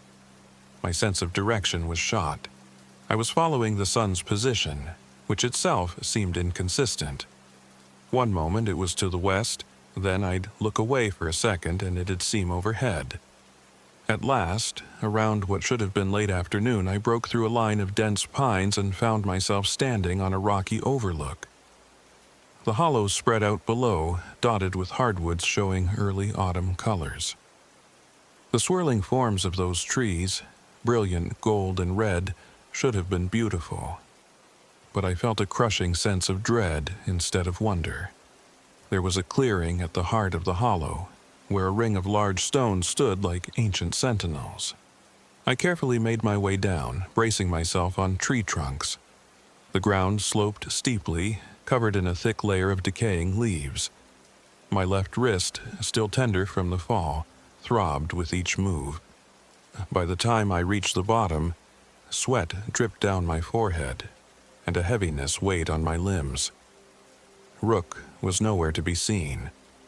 The stone circle was about 20 feet across, each boulder rising from the ground like a jagged tooth. A sense of oppressive energy pressed down on my shoulders, and the air felt static, as if I could feel it buzzing against my skin. This was the place I'd come for, I realized. Jesse and I had camped near here once as teenagers. Back then, the stones had seemed magical in a whimsical way. Now, they felt like gravestones. I set the urn on a flat rock at the center. My heart pounded so hard I thought I'd faint. With trembling hands, I unscrewed the lid, revealing my sister's ashes. I was about to speak, to say something meaningful, a final farewell, when I felt a presence behind me.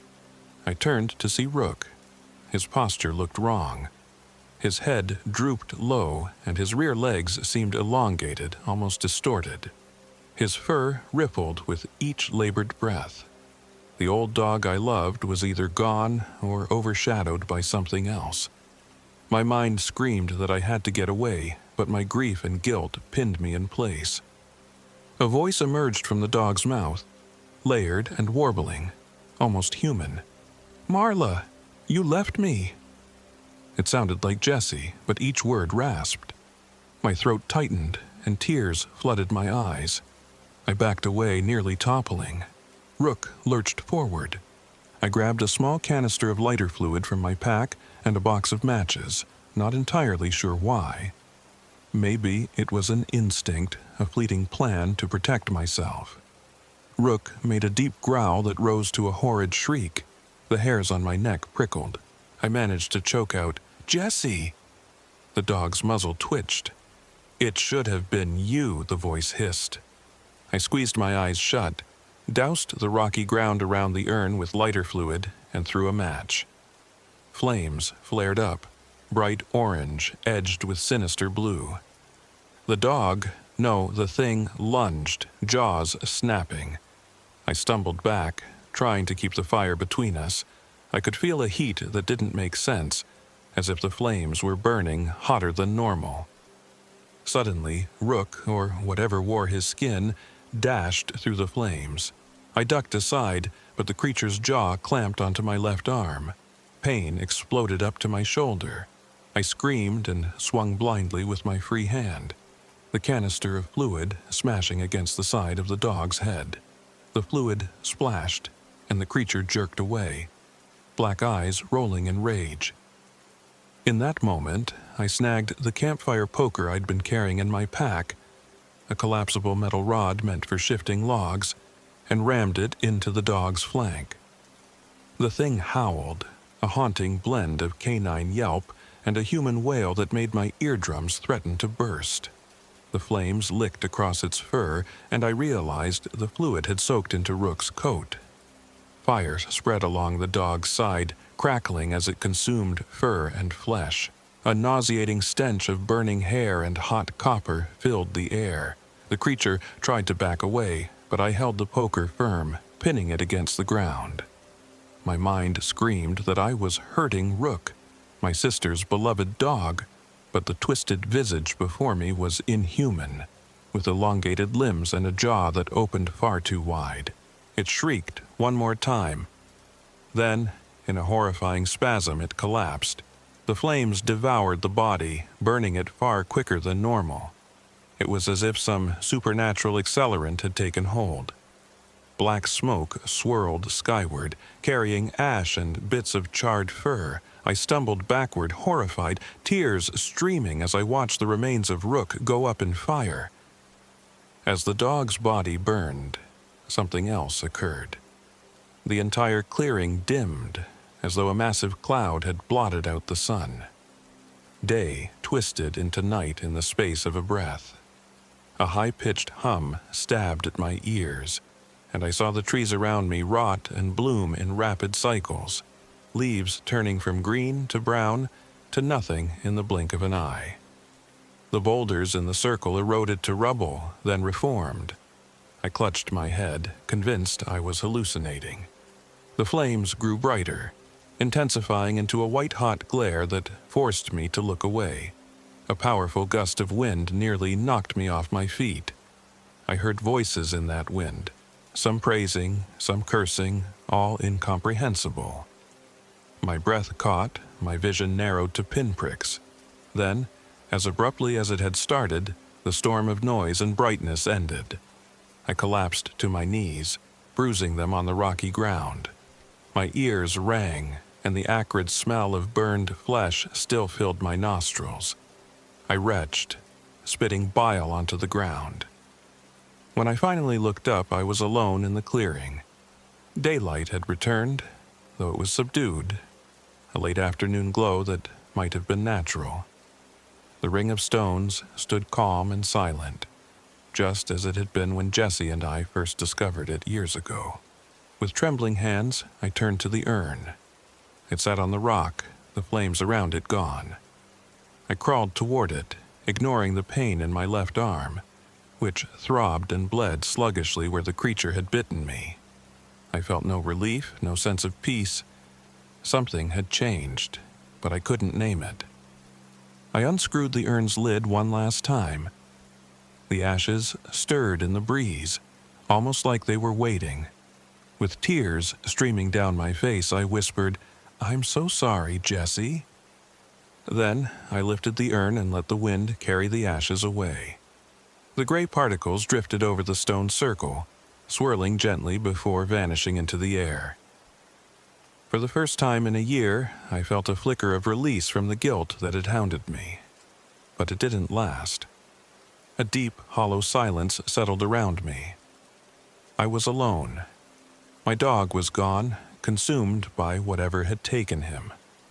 My phone was dead, my supplies nearly ruined. I had no illusions that the forest would somehow become kind to me now. Still, the only option was to pick a direction and pray I could find a way back. I stumbled through the trees for what felt like hours, one arm clutched to my chest. My left forearm burned, the puncture wounds throbbing. I used strips from my extra shirt to bandage them, wincing at the pain. Blood soaked the cloth. Finally, near dusk, if such a concept even existed anymore, I saw a break in the forest. My heart soared as I recognized a rough footpath that looked man-made. I followed that path until it merged with a wide logging road. To my shock, I found my car parked at the place I'd left it. At first, I thought it was an illusion. I nearly collapsed with relief when I confirmed it was real. The door was locked, exactly as I'd left it. My keys were in my jacket pocket. I slid into the driver's seat, hands shaking so violently that I dropped the keys twice before managing to start the engine. The forest around me looked ordinary, bathed in the fading rays of a normal setting sun. The logging road was passable, if bumpy. I drove for about 20 minutes, my mind in a fog, expecting at any moment for time to warp again, for the road to vanish, for something to burst from the trees and drag me back. But that didn't happen. I finally reached a paved highway and nearly wept with relief. I checked my phone, hoping to call for help, but it was dead. No sign of life. So I just kept driving. I reached a small convenience store a few miles outside the national forest, pulled in, and stumbled inside. The clerk gave me a wide-eyed look, seeing my bandaged arm, my mud-spattered clothes, and my wild expression. "Ma'am, are you okay? Do you need me to call someone?" I couldn't form a coherent response. Eventually, I muttered something about an animal attack, though I left out the horrifying details. The clerk let me use the store phone. I called Jen, who was both furious and relieved that I'd been out of contact for days. She insisted I get to a hospital immediately, which I did after loading up on water and paying with crumpled cash. My memory from that point on is a blur. Driving to the nearest town, having a doctor examine the bite marks, refusing to answer too many questions about what kind of animal could have done it. The next morning, I woke in a motel room, my arm bandaged and stinging with each movement. It felt like a fever dream, but the bruises, cuts, and raw bandages reminded me it was all real.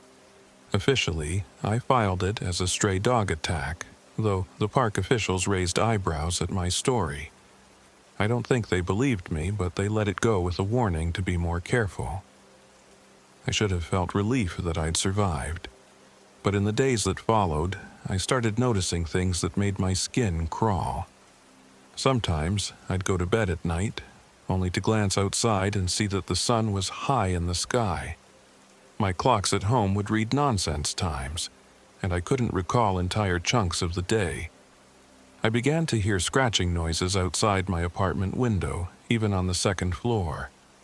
And every so often I'd catch my reflection in a mirror and see Rook's burned face behind mine just for an instant.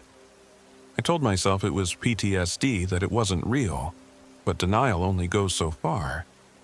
One evening, I came home and found muddy paw prints leading from my front door to my bedroom. They stopped at my closet, then vanished. I tore the place apart searching, but found nothing. No dog, no sign of forced entry, yet my clothes were strewn about as though someone had rummaged through them. A week later, I was rummaging in my closet for something and found a single dog tooth lodged in the corner. It didn't look old or rotted. It looked freshly ripped from a jaw. I froze, that familiar sense of dread creeping back. The next morning, it was gone, as if it had never existed. You might wonder why I don't just move away, far from Arkansas. I'm not sure it would help. Whatever I unleashed in that forest or tried to burn away seems to have followed me. It lurks at the edges of my perception, bending time and memory. Sometimes, in the quiet hours of the night, I hear Rook whimper and scratch at my door. And sometimes I hear Jesse's voice whispering, "Should have been you." I wish I had a satisfying conclusion, some moral or final act of closure. But the nightmares never really ended. I try to keep my routines, to ground myself in a reality that might be slipping through my fingers. If there's one thing I learned, it's that guilt and grief make us vulnerable. And sometimes, if you push too hard against a reality that should remain closed, it pushes back.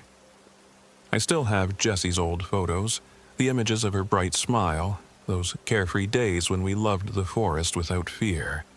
I keep them in a box under my bed, reluctant to even look. Sometimes the guilt is too heavy. Other times I remember that fleeting moment of letting her ashes go, and I feel a small measure of peace. But I never forget the horror I witnessed or the price I paid. If you find yourself in the Ouachita National Forest, if you hear a whisper at night that sounds like your name, don't follow it. Don't even acknowledge it. Turn back while you still can, because there are places in this world that wear our tragedies like a second skin, that feed on our sorrow and guilt, and twist them into nightmares made real. And sometimes those nightmares follow you home,